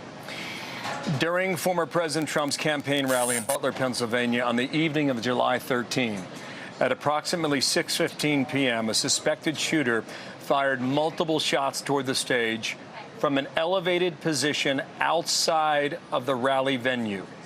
U.S. Secret Service personnel neutralized the shooter, who is now deceased. U.S. Secret Service quickly responded with protective measures, and former President Trump is safe. One spectator was killed, 2 spectators critically injured. This incident is currently under investigation, and the Secret Service has notified the FBI. Shannon, what clearly sticks out is that line about a suspected shooter firing multiple shots from an elevated position outside of the rally venue, which would synchronize with some of the things we've been picking up on social media about a man dead on top of a roof outside of the rally itself. Yeah, and witnesses who were there on the scene have talked with our Alexis McAdams. I want to read, too, from Ivanka Trump saying, "Thank you for your love and prayers for my father and for other victims of today's senseless violence in Butler, Pennsylvania. I'm grateful to the Secret Service and all the other law enforcement officers for their quick and decisive actions today. I continue to pray for our country. I love you, Dad, today and always." Wow. Jason Chaffetz, quickly to you. I've got some more information, but go ahead, Jason. This is a catastrophic failure of the United States Secret Service. The men and women who jumped on the former president, got in between him and a would-be shooter, they're heroes. But if there was a person with a gun within proximity to take down the president of the United States, those people have got to be held accountable. They should be fired. There is no reason that a gun should be within close proximity that can shoot a former president of the United States. That's why we have the Secret Service, and they failed us today. They failed us. Jason, thank you. Jake Gibson reports the ID is not confirmed. Federal law sources, enforcement sources, tell us the shooter's identity is still unconfirmed, and they're working on it. But first reports suggest the shooter was not carrying ID. So that is the initial report about the potential identity of the shooter. Shannon, you've got Fox News Sunday tomorrow morning. You will be on this story then. And thank you for your excellent work tonight. You too, my friend. All right, here's Sean. And welcome to Hannity, and this is a Fox News alert. Today, the former president of the United States, Donald J. Trump, was the target of an apparent assassination attempt. One innocent attendee is now dead. President Trump, we are told, is alive and well and now in a safe location. The shooter, meanwhile, has been killed by U.S. Secret Service. And just breaking moments ago, President Trump's first reaction on Truth Social, quote, "I want to thank the U.S. Secret Service and all of law enforcement for their rapid response on the shooting that just took place in Butler, Pennsylvania. Most importantly, I want to extend my condolences to the family of the person at the rally who was killed and also to the family of another person that was badly injured. It is incredible that such an act can take place in our country." Now, nothing is known at this time about the shooter, who is now dead. He said, "I was shot with a bullet that pierced the upper part of my right ear. I knew immediately that something was wrong in that I heard a whizzing sound, shots, and immediately felt the bullet ripping through the skin. Much bleeding took place, so I realized then what was happening. God bless America." According to the Secret Service tonight, quote, during former President Trump's campaign rally in Butler, Pennsylvania on the evening of July 13th at approximately 6:15 p.m., a suspected shooter fired multiple shots towards the stage from an elevated position outside of the rally venue. U.S. Secret Service personnel neutralized the shooter, who is now deceased. U.S. Secret Service quickly responded with protective measures, and former President Trump is safe. One spectator was killed. 2 spectators were critically injured. This incident is currently under investigation. The Secret Service has notified the FBI. And in case you missed it, here's what went down just a few hours ago with sound. Take a listen. Take a look. Take a look at what happened.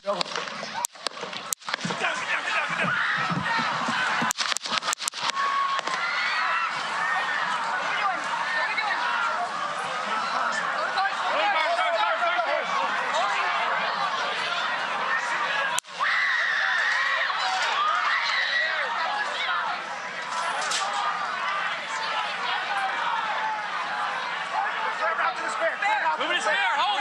When you're ready. On you. Ready. Move. Up. Move. Go. Up. Hawkeye's here. Hawkeye's here. Move it to the spare. Spare, get ready. Spare, get ready. You ready? Down.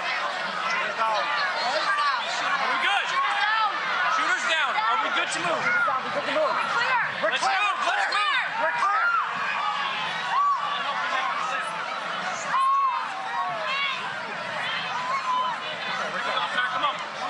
Let me get my shoes. Let me get my shoes. I got you, sir. I got you, sir. Let me get my shoes, sir. Hold on, your head is bloody. So we got to move to the bus. Let me get my shoes. Okay. Watch out. Wait.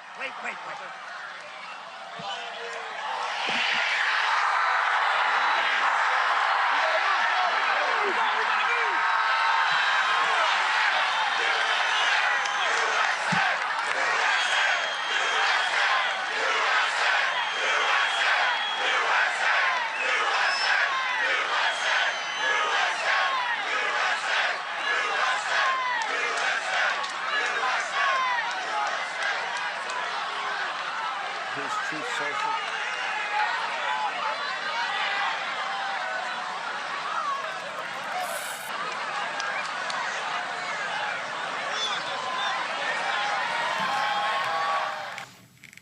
right, we have full, complete news coverage all throughout the evening tonight. Joining us now with the very latest, live from Pennsylvania, Alexis McAdams. Alexis, what's the latest on the ground?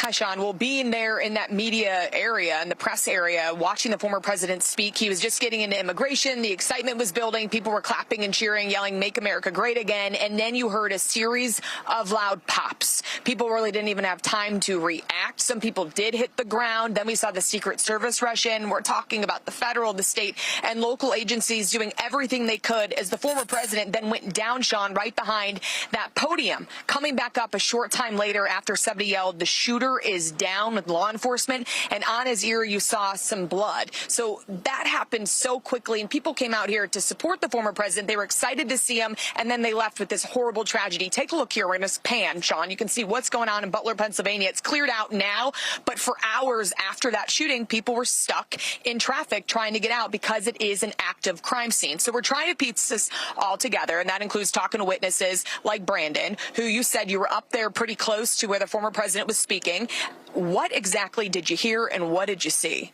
We're all just there, looking up at the screen that he has up, and I heard a loud pop, and I thought it was like the speaker cracking. And we heard another one, and then people started screaming, and so we all just hit the ground, and I started looking around as to what was going on, and I saw one of the Secret Service guys. He was firing back. There was probably 6, 7 shots total, maybe. And then I look up in the bleachers, and people are just screaming and crying, and there's just blood everywhere. One of the guys got hit. And knowing that somebody was hit, so now we know, obviously the former president had a graze wound to his ear.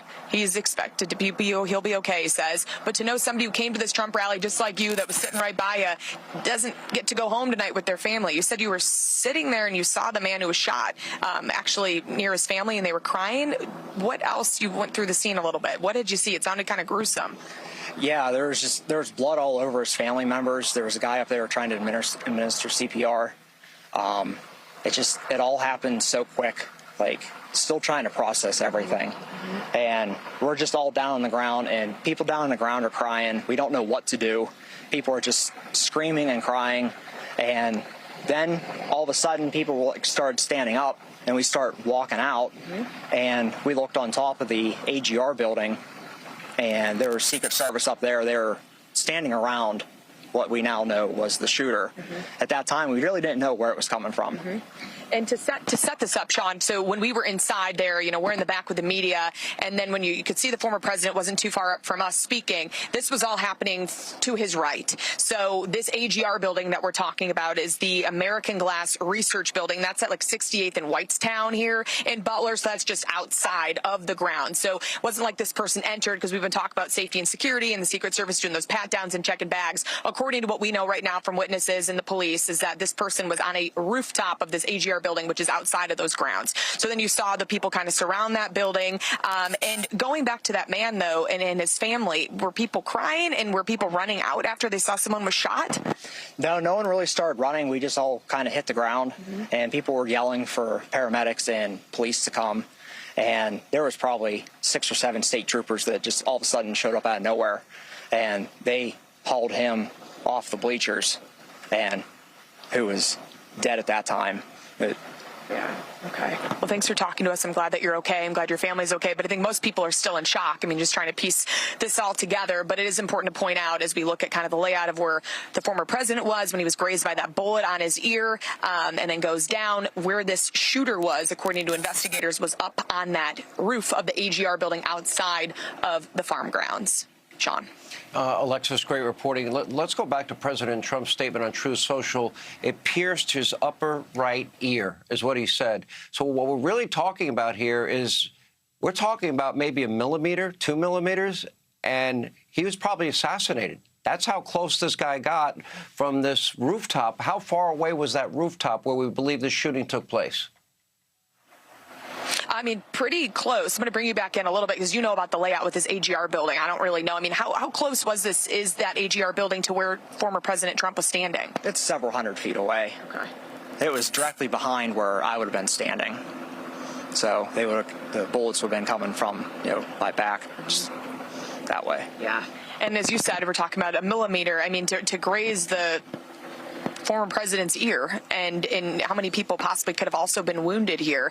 We had heard that it sounded like from a Secret Service source, Sean, that it sounded like there was a silencer on that gun because it sounded like muffled shots, and that's why some people at first were a little slow to react because you didn't know if it was fireworks. I think people thought the speaker blew, but it was a fun and exciting atmosphere. He was working the stage. It was a typical Trump rally. I think people do think about safety and security when you go into a huge event like this, and when there's so much tension around politics, people get a little bit worried for their safety, but nobody ever thought this was going to happen from the people we've talked to, Sean. Yeah, very clear to me as somebody who's been shooting since he's 10 years old. When I heard the sound over and over again, it was very clear to me that was the sound of a gunshot. And Selena Zito was on our air and confirmed that she had no doubt it was a gunshot, now obviously confirmed. Alexis, thank you. We'll check in with you later throughout the night tonight. Now, moments ago, we did hear from President Biden. He did condemn tonight's alleged assassination attempt. Take a look.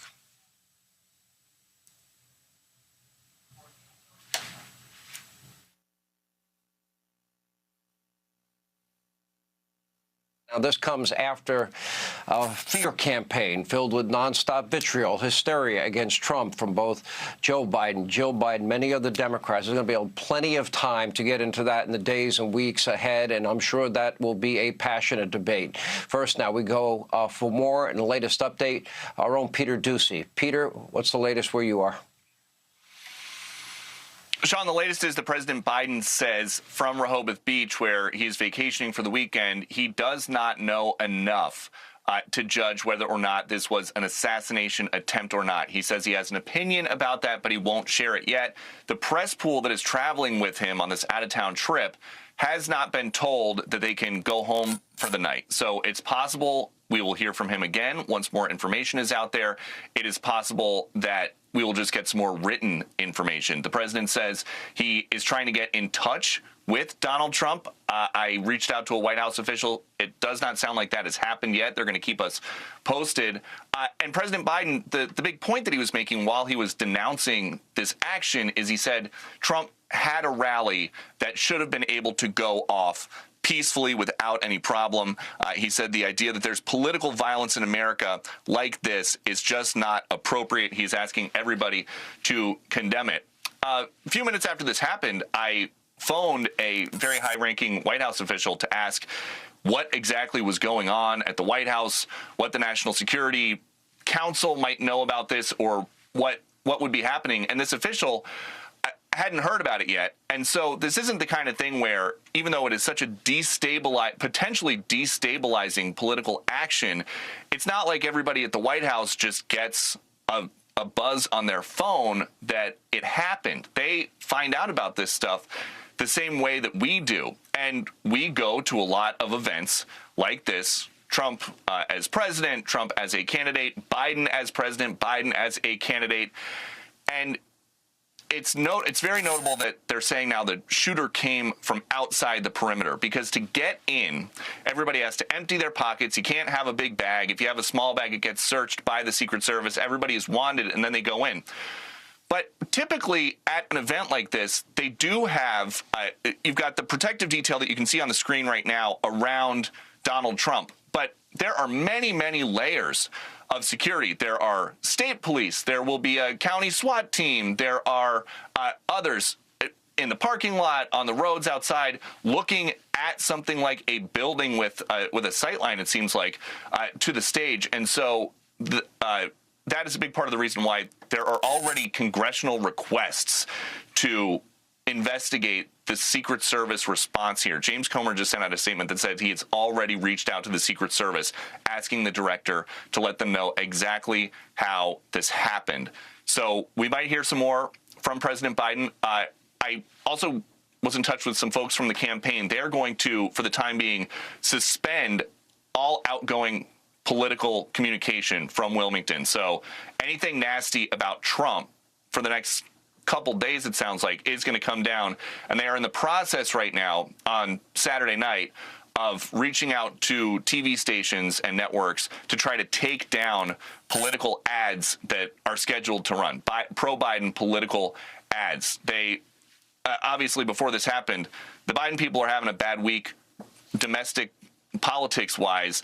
They are spending tens of millions of dollars on these ads trying to make it better, and they've decided that it is not appropriate at the moment to run any of that stuff. And maybe that signals a change in the president's messaging to come, but it's too soon to know.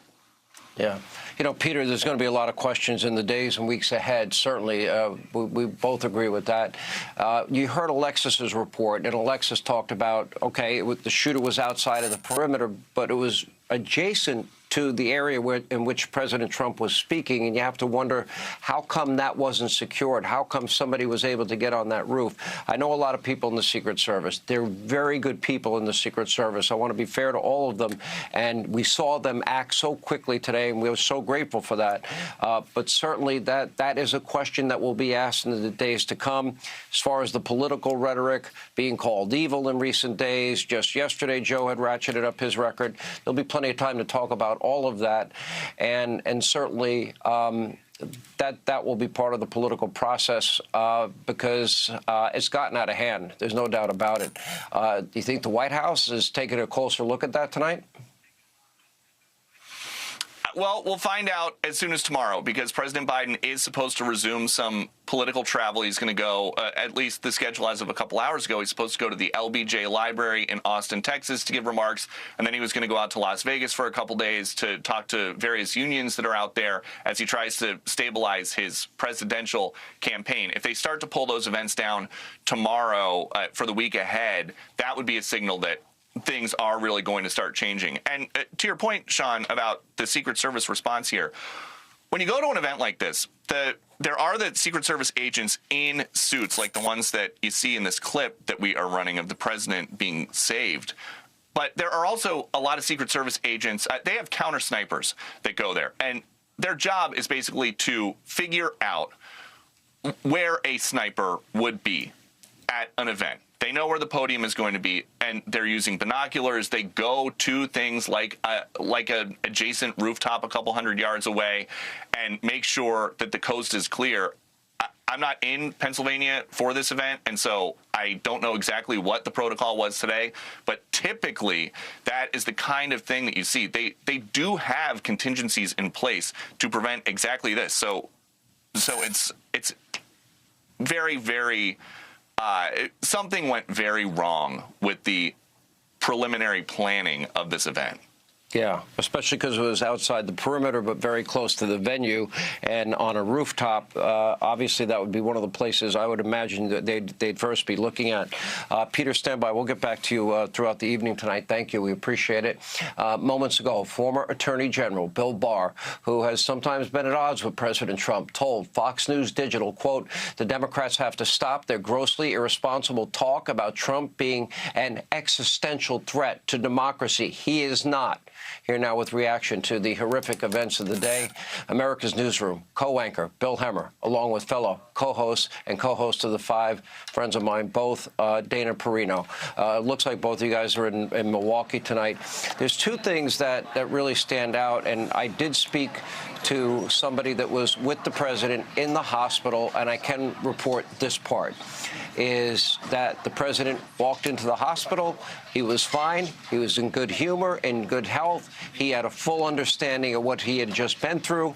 One thing a lot of people hadn't factored in is all the Secret Service agents, Dana, that had jumped on him. And the other thing that the person noted in typical Donald Trump fashion, and I knew him many years before he ever ran for president, is he got up and he wanted to show this audience that he was okay and he was going to still fight. Quintessential Trump in many ways, and you got to admire that spirit. So I was on a flight on my way here to Milwaukee when all of this happened, and the guy behind me, I heard him start cursing, and I didn't understand what was going on and quickly caught up. So I've just landed, and so this is my first chance to comment. Thank God he is okay. I'm very, very upset for the supporters of him who were injured or even lost their lives. I do think that President Trump's instincts were absolutely incredible. He decided to show everybody that was there, not just, he knew in the moment that he was, all eyes of the world are on him. And he showed the world strength. And it was like watching a warrior president. And this country, obviously we have a lot of divisions. Obviously we have a lot of problems. There are probably 1,000,001 questions about how this happened, etc. But the other thing that he did, Sean, is his instincts were to thank the Secret Service. And I know just from my experience that that is always the thing that President Bush would say. And he, of course, put out a statement right away, calling this a cowardly act and thanking God that Trump was okay. And it's so good to hear that he walked into the hospital, but that his instincts were, one, to fight, but also to thank the Secret Service. And there will be a huge investigation. But we also have a big campaign ahead of us. Obviously, he is going to continue to fight. There will be maybe some changes that have to happen at these rallies in order to protect him, because I was thinking, Sean, just 2 nights ago, Barron Trump, his 18-year-old son, was on stage with him. And I'm sure that the family is right now thinking, 1, we are grateful that he's okay. 2, we are grateful that he wants to continue to fight for the country. But 3, they must be extremely worried, Sean, and obviously have a right to be. Dana, you have a little experience this. Look, I'm not comparing at all what happened to President Bush, but you were there. It wasn't an assassination attempt in any way, but you were there that day, that moment, when not 1 but 2 shoes were thrown at then President Bush. And I think you got injured yourself in the process there as he ducked this way and that way and showed great agility at the time. Obviously not an assassination attempt, but it just shows when any president... Go ahead, what? I just said, you're right that it could have been. There was also another time on May 9th, 2006, I believe, in Tbilisi, Georgia, where it wasn't until afterwards that, as the deputy press secretary, I found out that there was a grenade that did not go off that was just feet from where he was speaking. And by the grace of God, it did not go off. So it is very dangerous. And the other thing, Sean, I would say is that when I would ask President Bush about polarization in the country, he would remind me that when he graduated college in '68, the country was literally in the streets fighting each other. And he said, we have a long way to go until then. And of course, we had the assassination attempt on Ronald Reagan. That seems perhaps a little bit different. But political violence is, we're not complete strangers to it. But this is new for our country. And it feels like the nation needs a circuit breaker. Like, we have to reset and restart, and I'm hoping that we can do that in the coming days. And then, of course, we had the case of Gerald Ford as well. I mean, you bring in a lot of historical context, rightly so, in here. Ivanka Trump has just come out with a statement. Thank you for your love and prayers for my father and for the other victims of today's senseless violence in Butler, Pennsylvania. I am grateful to the Secret Service and all other law enforcement officers for their quick, decisive actions today. I continue to pray for our country. Bill, this is not a story any of us ever want to cover about any president. This is not Republican, Democrat, liberal, conservative at all in any way. But the rhetoric certainly has become hot and heated in the country, and there certainly is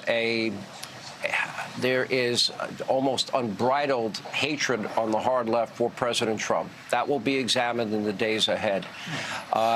As we look forward to where you are in Milwaukee and the week ahead, do you see any potential changes? And I would expect we're probably going to see changes going forward as it relates to whether or not there are going to be outdoor events like this for President Trump. He loves to do his rallies. Sean, is all great points, and a bit premature at the moment, but you're right about the rallies, and they'll be second guessed, and at some point the president will get back out there because, I mean, you just saw this tonight. I think two things immediately, then I'll come back to Milwaukee. I think the iconic images that America and the world are watching through this 2-minute and 30-second video clip is extraordinary. And all the still photographers who, you know, Sean, from these rallies are there in the front row, and they're looking up at the stage, so they're looking up at the president at the time, and to see this history captured, and I don't know what he said when he came up from the podium, but we heard on the microphone he said, "Let me get my shoes. Let me get my shoes." I think he said it 3 times. I think he's saying fight. That's just me reading his lips. Fight a couple times, and Dana's exactly right. His instincts for the moment were to let people know that he's still standing. That's one point. The other point is this. This investigation already knows, whether they've told us or not, that they could stand at that podium where that stage is in Butler, Pennsylvania, and they can look straight out at the rooftop of this building, where many people suspect, and based on what the Secret Service statement came out, that this was a shooter who came from outside the perimeter. Sean, you can probably see a direct line 200 or 300 yards away where you need to be on the lookout. Now, Dana and I were discussing this interview that's circulating out there that the BBC has. Now, we have not spoken with this man, but he attended the rally, and he told the BBC that he saw someone on a rooftop. He told the police about it, and in his words, they did nothing. Now, that's his story. I'm sure that this gentleman right now is being interviewed by the Secret Service, by the FBI, and he's going to be a big part of this investigation. Let's see where that story goes. As for Milwaukee, Sean, yeah. I can tell you already, security's tight in downtown Milwaukee. They have an established perimeter, and we're 48 hours from this convention kicking off. Keep in mind, the convention's one thing. The protests outside are another. So police, sheriff's deputies, the Secret Service, National Guard, they have to figure out a way to balance all of this and keep it safe in Milwaukee for the next, well, what is it, Dana? 6 days? Yeah. Starting now. Yeah. You know, Bill, as I listened to you, you talked about that BBC report. I saw the same report. And it's chilling if, in fact, there was a warning given ahead of time about somebody seeing somebody on a roof. And then, of course, you got to wonder, I'm looking at all of these people behind the president. I'm sure all the people in the audience, all of them have, you know, so many of them had their phones going, and they were videotaping President Trump as this moment happened. And I would imagine in the hours and days ahead, we're going to get a lot of different angles of all of this, and that certainly will be valuable to a full investigation as to what happened here now that we know that the shooter in this case was dead. And then you think of just how close they got here. As President Trump said, they pierced his ear. You're talking maybe about 1 millimeter, maybe 2. And we'd be talking about an assassination tonight, not an assassination attempt. Dana.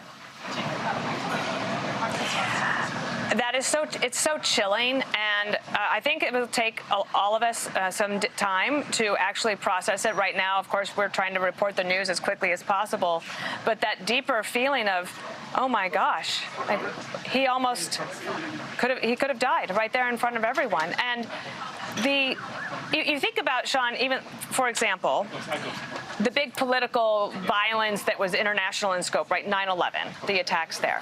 And you have so many stories of people who will say, well, I was supposed to be on that flight. I decided to take a later one, or I changed my flight at the last minute, or I happened to miss my flight, whatever it was. Like, there are so many of those stories. This story, and it will be the political shock of certainly my lifetime. I hope that this is never ever happens again. I think the other thing is, Sean, there was a lot of consternation for the family of RFK Jr. because of what happened to his father and the political violence there. And there was a request for him to get Secret Service protection earlier. And as a former president, you might not have enough security. That will probably change as well going forward. And we need good men and women to continue Dana, to go into the Secret Service. It's an amazing job. Well, I could not believe that request was denied. And I remember saying, this man lost his father and his uncle. And he is a presidential candidate, and he does deserve Secret Service protection. And I was shocked that that was denied. Remember, there was even a proposal to take Secret Service protection, and I'll throw this over to Bill, away from Donald Trump as part of, quote, retribution against Donald Trump, which I thought was insane. Again, that's the political side of it, Bill. Yeah, and Sean, listen, there's going to be a lot of things that are going to be run back now that have been said in recent days or weeks or even months, and it's not going to be a flattering picture, which again, I think is going to remind us to find a way to lower the temperature. Joe Biden can start that. He said he's going to talk to Donald, in his words, Donald this evening. In all likelihood, we'll see whether or not that happens. I imagine the former president would take that phone call. And then Joe Biden also said, I might see you again later tonight. So I would anticipate perhaps another statement from President Biden this evening in Rehoboth, Delaware. With regard to the president, I don't know where he pops up, but we read the statement. But he's going to, because we saw him, fist clenched. And you might even see him standing tonight. Up. Yeah, correct, yeah. And we'll wait for that, for that moment. I think that will be very iconic, as Dana pointed out, and Dana, I'll throw it to you. I think that picture, and knowing him as well as I do, and knowing him for as many years, almost 30 years now that I've known him, I know for a fact that he wanted to project that strength. That is who he is. It's in his DNA, Dana. Yes, and the other thing I wanted to tell you is that maybe if they could just rerun, I know we've seen it a lot, but of the moment when the shots are fired. One of the things that's pretty incredible about his instincts as well, aside from wanting to reassure people that he was okay and show people that he was going to continue to fight, is that he immediately had the presence of mind to get down below the secure barricades, right, so that he would be, the armored barricades, so that he would be protected. The Secret Service obviously helps him there as well. So you do have that immediately, that instinct, and you think about, here he is, he's giving a huge speech, he's about to announce a vice presidential candidate, he's got a lot of things on his mind, and yet he knew immediately to follow the instructions that he had been given. And I think that's pretty remarkable, too, just to think of the presence of mind of somebody who has so much going on, and he knew immediately what had happened. Yeah, there was a statement that came out from Secretary Mayorkas, Homeland Security, Sean. It kind of goes to the question you were asking about lowering the temperature.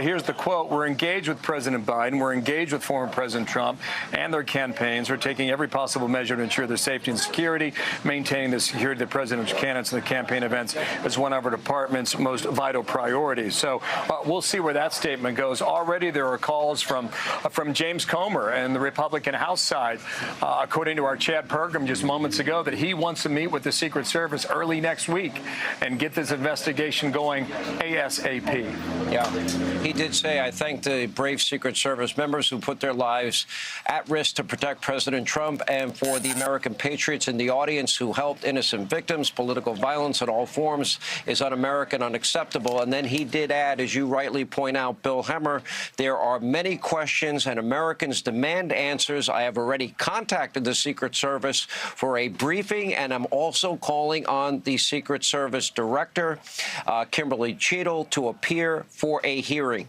and they will send a formal invitation soon. Dana Perino, Bill Hemmer, thank you both. We're going to check back in with you later on as our coverage continues. But first, joining us now, Dave McCormick. He was in the front row. He was at President Trump's rally tonight, sitting there when this shooting started. He's also the Republican Senate candidate going up against incumbent Senator Casey. Dave, wish, of course, we had you on under better circumstances. You had a front row seat, literally, to what happened. Tell us what you saw. Hey, Sean, how are you?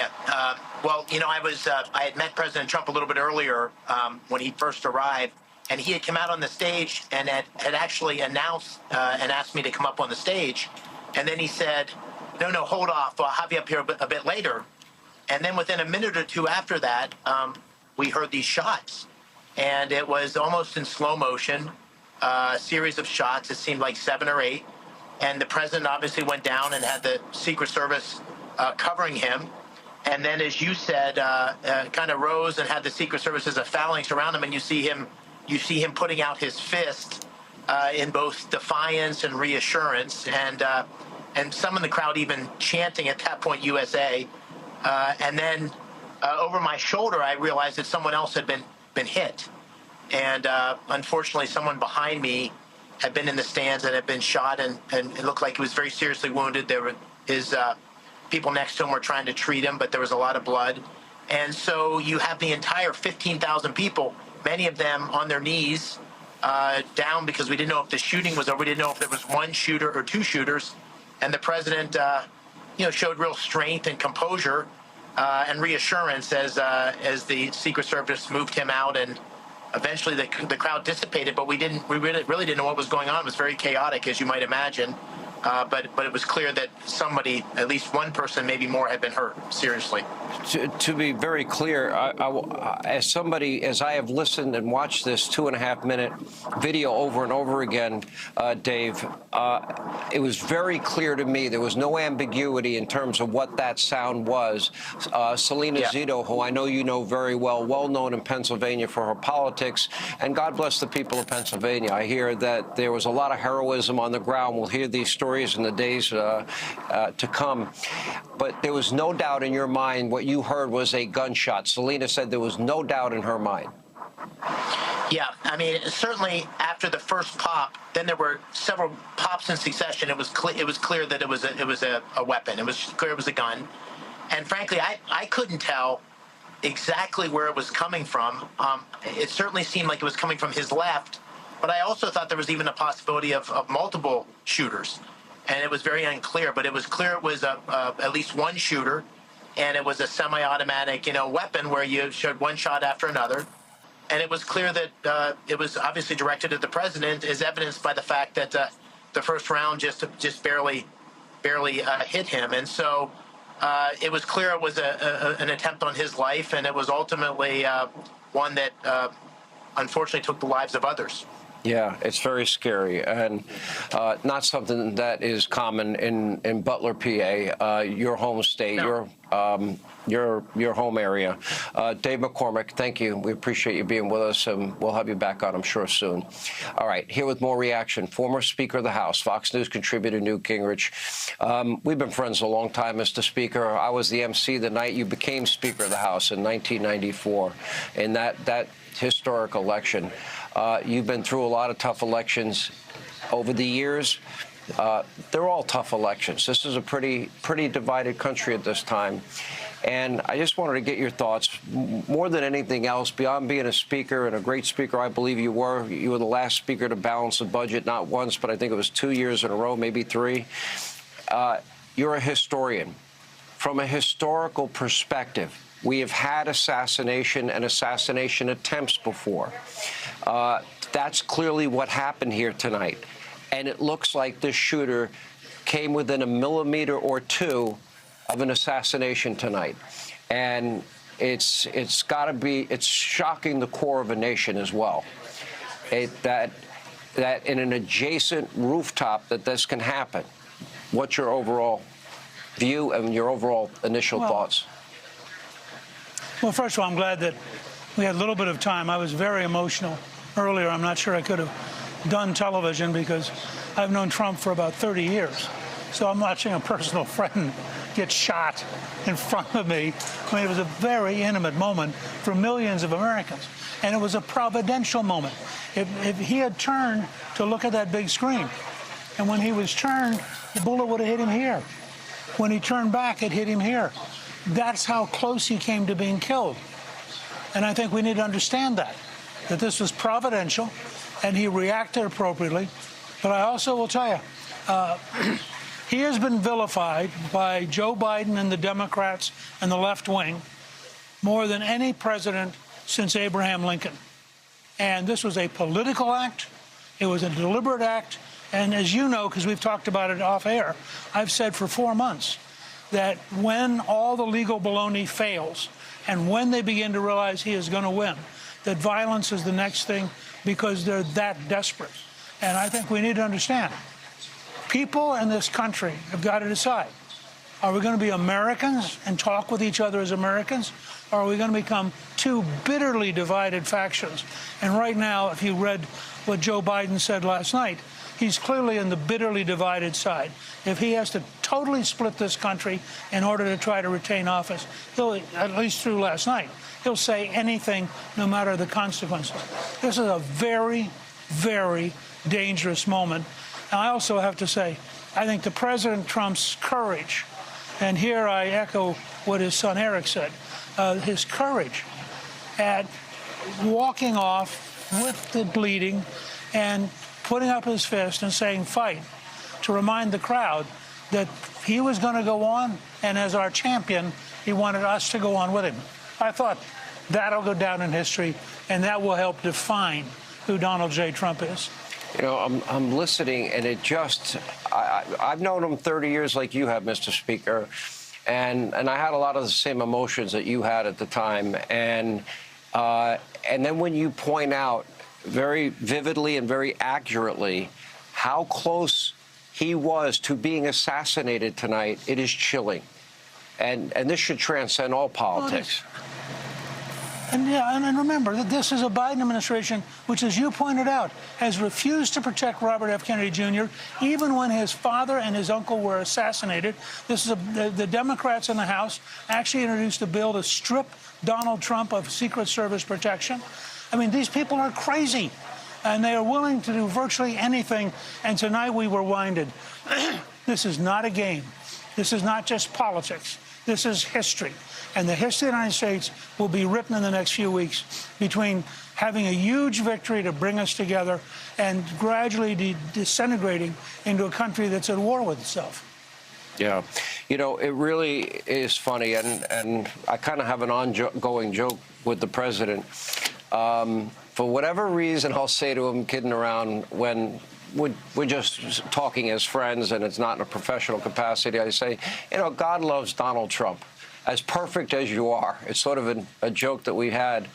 But in many ways, you know, this is too eerily close, too scary to something that could have been so tragic for our nation. Well, and we should include the whole Trump family in our prayers. Amen. Because Agreed. all of them They've been through a look lot. at how close this is. Yeah, very well said.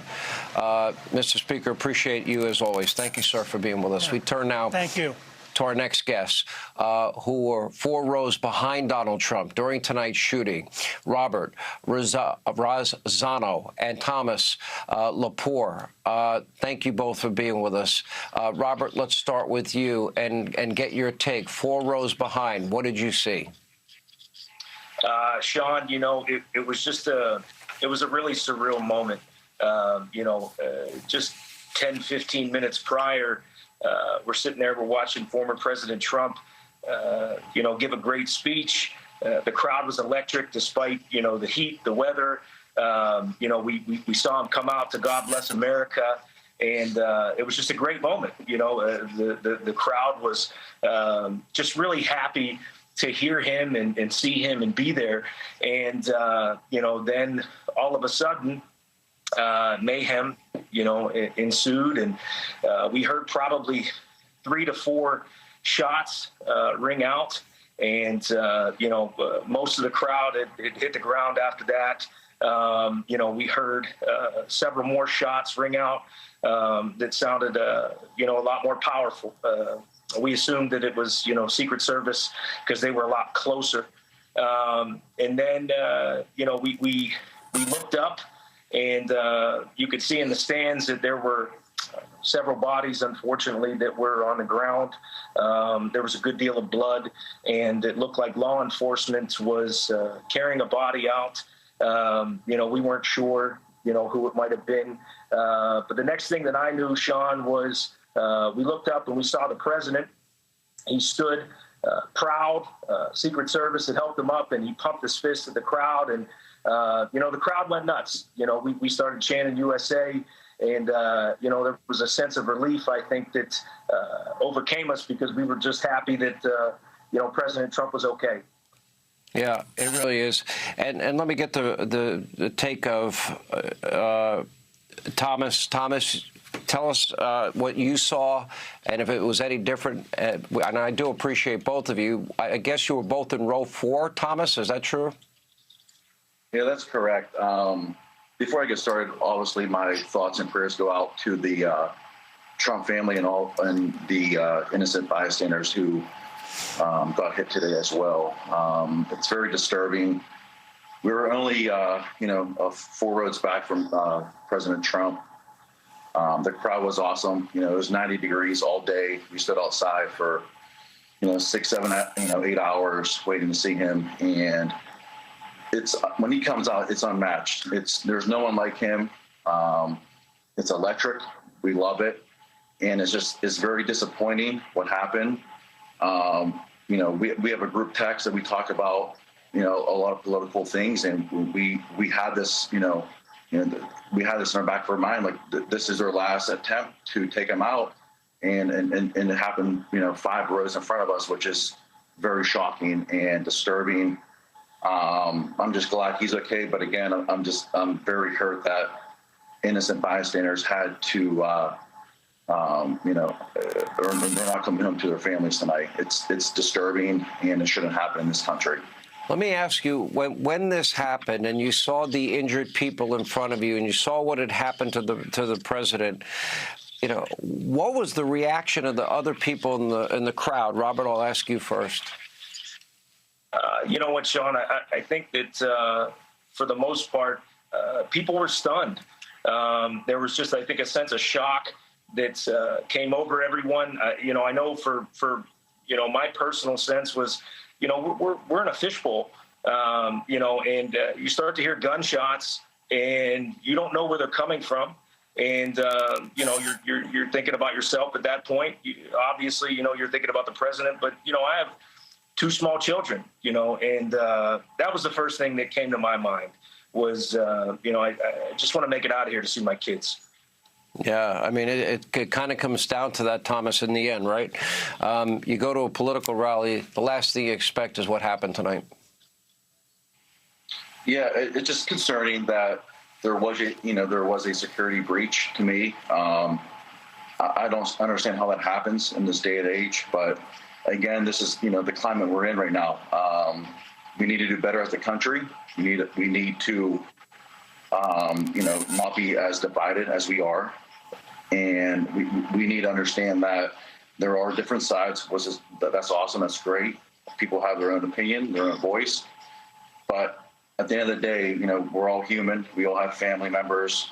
We're all loved by others. And this type of violence is just not accepted. It shouldn't be accepted in this country. And I hope going forward, it's not. And to me now, again, with what happened with Trump falling down again up and pumping his fist, he's immortal to me now. I will support him to the end, and I will fight for him to the end. But violence like this is unacceptable. And I just thank God that more people weren't injured. But again, one is too many in the situation. Kind of amazing. You guys go to a rally, and I'm sure the last thing both of you, Robert and Thomas, expected tonight, but we do appreciate you being with us. Joining us now, my friend and colleague, Martha McCallum. Martha, we cover a lot of stories in the course of our business on a daily basis. This is not a story anybody ever wants to cover. Let's get your reaction to the events as they've been unfolding now the last few hours. Sean, it's good to be with you.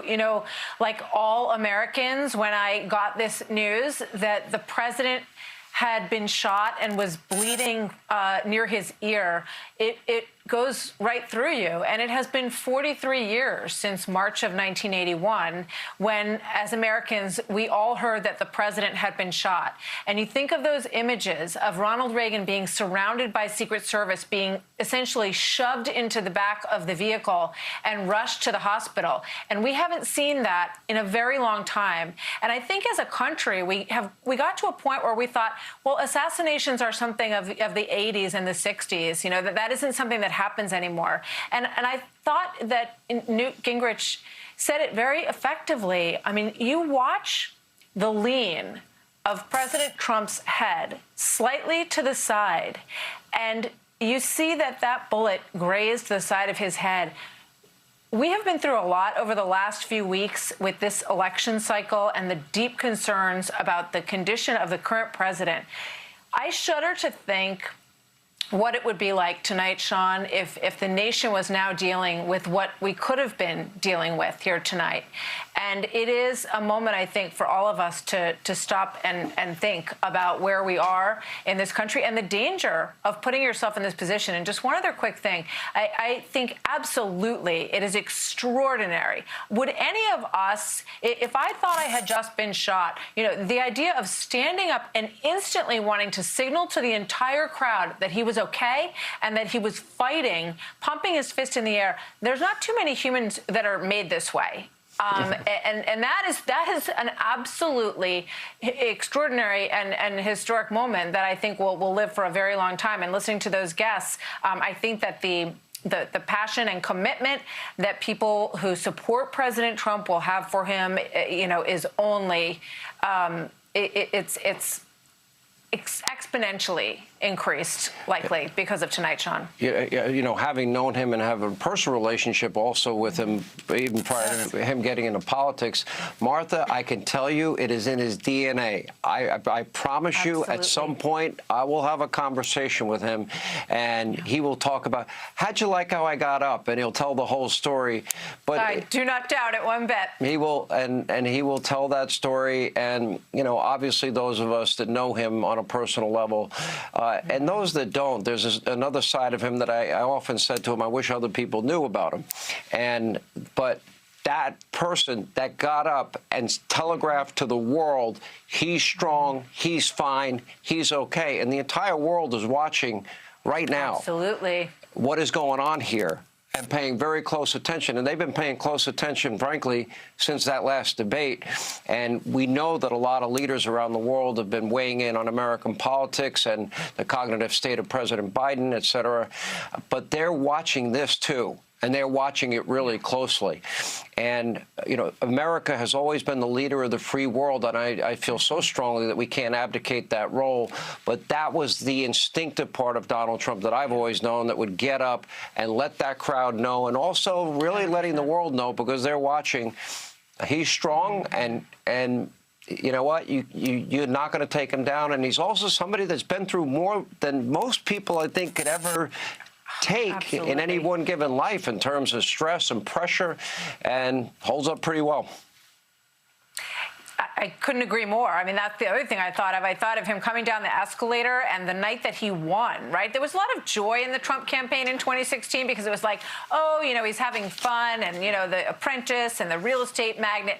And then when he won, the tone changed on a dime, right? I mean, it was a full-on attempt, essentially, to take him down, to find ways to knock him out of office, that went on really for 4 years. He was constantly handling incoming, not in the way he saw it tonight, that's for sure. I use that as an expression prior to what we saw now. But no one, regardless of what people's opinions are of the former president, I think it's tough to find anyone who has handled more onslaught than President Trump. And I think that you're so right about how foreign leaders look at the last several weeks, and that signal of him, lying down and then standing up and pumping his fist in front of the American flag is going to be something that resonates around China, resonates around Iran, North Korea, and Russia as well, Sean. Martha McCallum, as always, thank you. We appreciate you joining us tonight. Sean. Good to be with you. We do have a statement from Georgia Governor Brian Kemp, and there's at times have been a little bit of a contentious relationship, and very gracious on his part. All Georgians join our fellow Americans in mourning the innocent life taken today. And let me pause as I say this. We have not thought enough about those families that have lost loved ones. They went to a political rally today, and they're not going home. And our prayers are with all of them. Governor Kemp goes on, and he says, and the innocent life taken today at the Pennsylvania rally, and praying for the attendees still receiving care.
Mic check, 1, 2, 3, 4, 5, 6, 7, 8, 9, 10.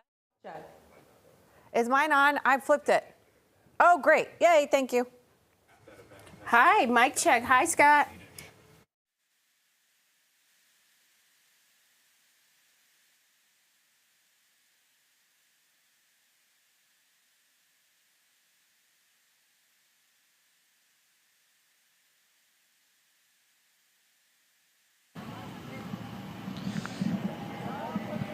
All right, check 1, 2, 3, 4. Check 1, 2, 3, 4. It's millimeters.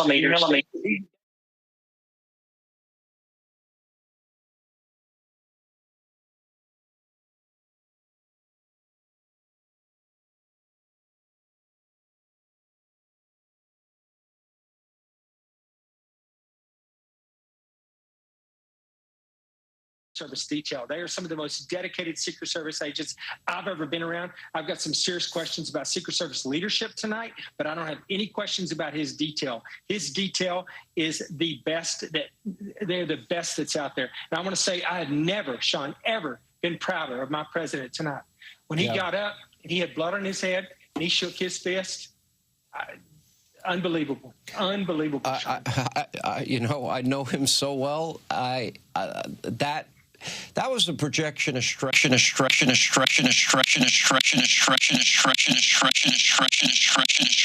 the moment to see that. We've had other moments in history. Ronald Reagan famously saying, for example, before they operated after he had been shot, "I hope you're all Republicans." That comes to mind. Or George Bush after 9/11 with that bullhorn. The rest of the world will.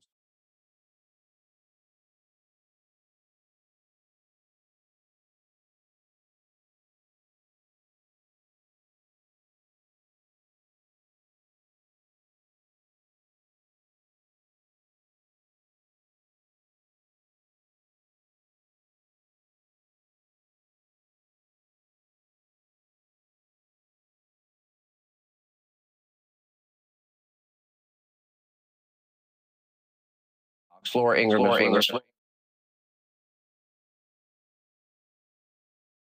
the years. Not a story.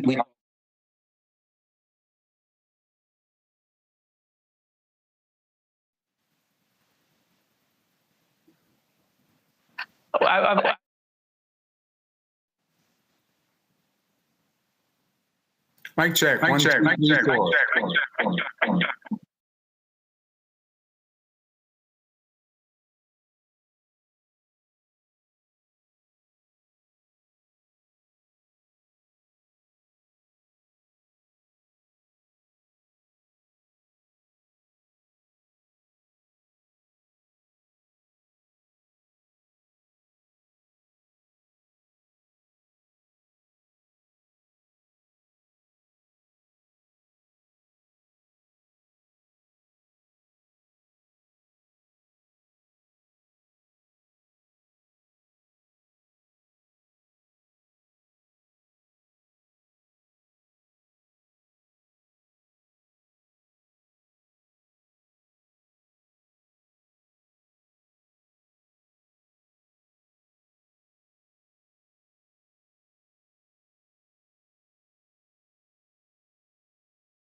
Right now on Fox 5 News at 10, chaos at a Trump rally with shots fired. The Secret Service says the former president is safe. What we're learning with this breaking news story tonight.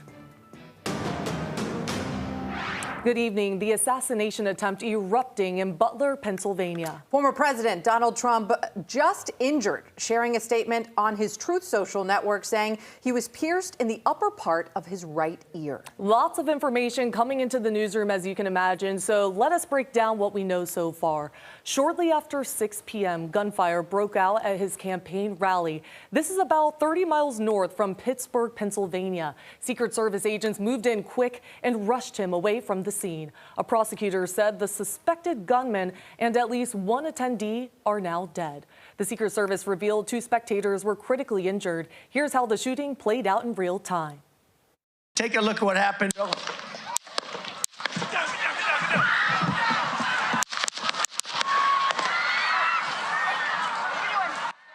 Frightening moments there. The Secret Service says the shooter fired from an elevated position outside the rally venue.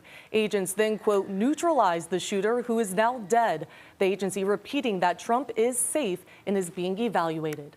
Former President Donald Trump putting out a post on Truth Social saying, quote, I want to thank the United States Secret Service and all of law enforcement for their rapid response on the shooting that just took place in Butler. I was shot with a bullet that pierced the upper part of my right ear. I knew immediately that something was wrong and that I heard a whizzing sound and shots. Immediately felt the bullet ripping through the skin. Much bleeding took place. Then he says he realized what was happening. President Biden has been briefed on the situation. He's in Rehoboth Beach, Delaware, this weekend. Biden was campaigning in Detroit, Michigan, right after the NATO summit. Here's what Biden said after getting briefed this evening. I have tried to get a hold of Donald. He's with his doctors. Apparently he's doing well. I plan on talking to them shortly, I hope, when I get back to the telephone. Look, there's no place in America for this kind of violence. It's sick. It's sick. It's one of the reasons why we have to unite this country. We cannot allow for this to be happening. We cannot be like this. We cannot condone this. And I want to thank the Secret Service and all the agencies, including the state agencies, that have engaged in making sure that the people and we have more detail to come relative to other people maybe injured in the audience. I don't have all that detail. We'll make that available to you. I may be able to come back a little later tonight, but we'll put out a statement if I'm not able to if it's not convenient for you all. But the bottom line is that the Trump rally was a rally that he should have been able to be conducted peacefully without any problem. But the idea that there's political violence or violence in America like this is just unheard of. It's just not appropriate. And everybody must condemn it. Now tonight, Fox 5 is continuing our coverage outside the White House. David Kaplan spent the last few hours talking to visitors from across the country. And David, no matter your political beliefs, this is just a sad situation and day for America. How are people reacting to this? Well, Sierra, a lot of the reflections that I heard in talking to people outside the White House certainly mimic and mirror kind of what you're talking about. At its very core, elemental basis, we talked to a lot of people on both sides of the political aisle who were just saddened by this happening and thankful that former President Trump was going to be okay. We'll introduce you to some sound here in a second, but just walking you through the logistics here at the White House, as happens when there are serious events or dignitaries visiting. Pennsylvania Avenue in front of the White House shut down. Access to Lafayette Park behind me, Lafayette Square, excuse me, is not allowed. But again, we also talked to people who had not heard exactly what had happened. We actually broke the news to people and kind of got some of their reactions right in the immediate. I want you to take a look at that first. Yeah, at a rally in Pennsylvania. No, I was going to touch, no. Yeah. I didn't want to believe it, even though I'm not crazy about ex-President Trump. I don't want anyone to ever get injured, hurt, so I feel bad for him and his family. Secret Service with rifles around the perimeter of the White House as well. Generally, I just asked people how they felt about this. A sense of sadness. We talked about that this would happen in these United States of America. Talked to people on both sides of the aisle who were happy to hear, again, indications are former President Trump was going to be okay. When it came to what this may do to the temperature around the country, the rhetoric around politics, I asked that question to people. Will it get better? Will it get worse? I got some different answers, and here's a sampling of that as well. No, of course it makes it worse.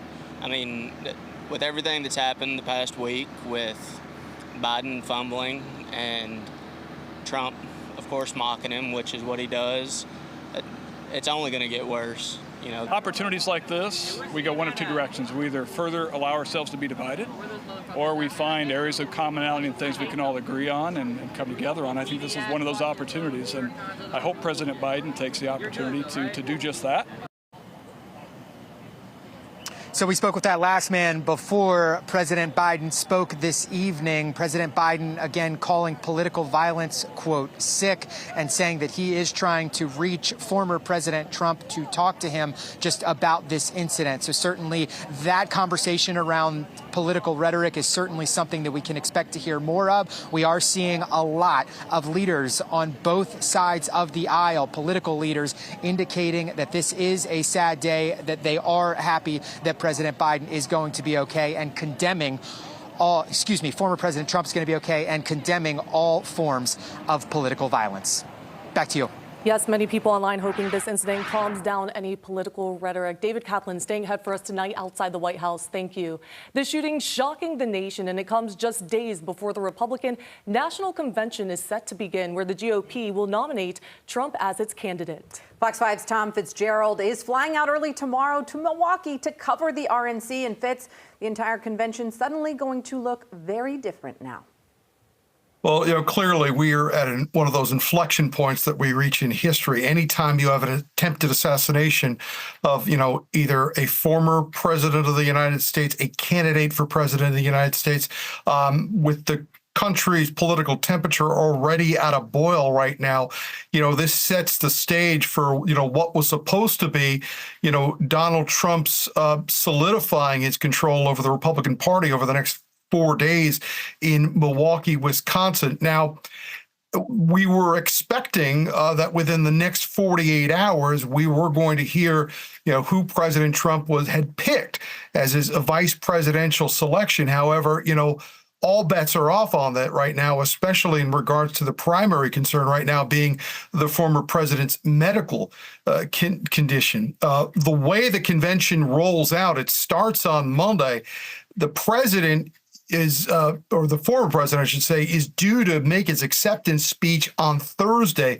We have no information right now from either the Trump campaign or the Republican National Committee whether or not any alterations are going to be made to the convention schedule in Milwaukee. But, you can bet your level best that the heightened security that was already in place for any national security event like a presidential convention is going to be ramped up more so now in the wake of this attempted assassination. Tom, you answered my question about the heightened security concerns ahead of this convention. Now, as far as the atmosphere, what do you anticipate the feel of this convention being? Because typically it is a celebratory thing.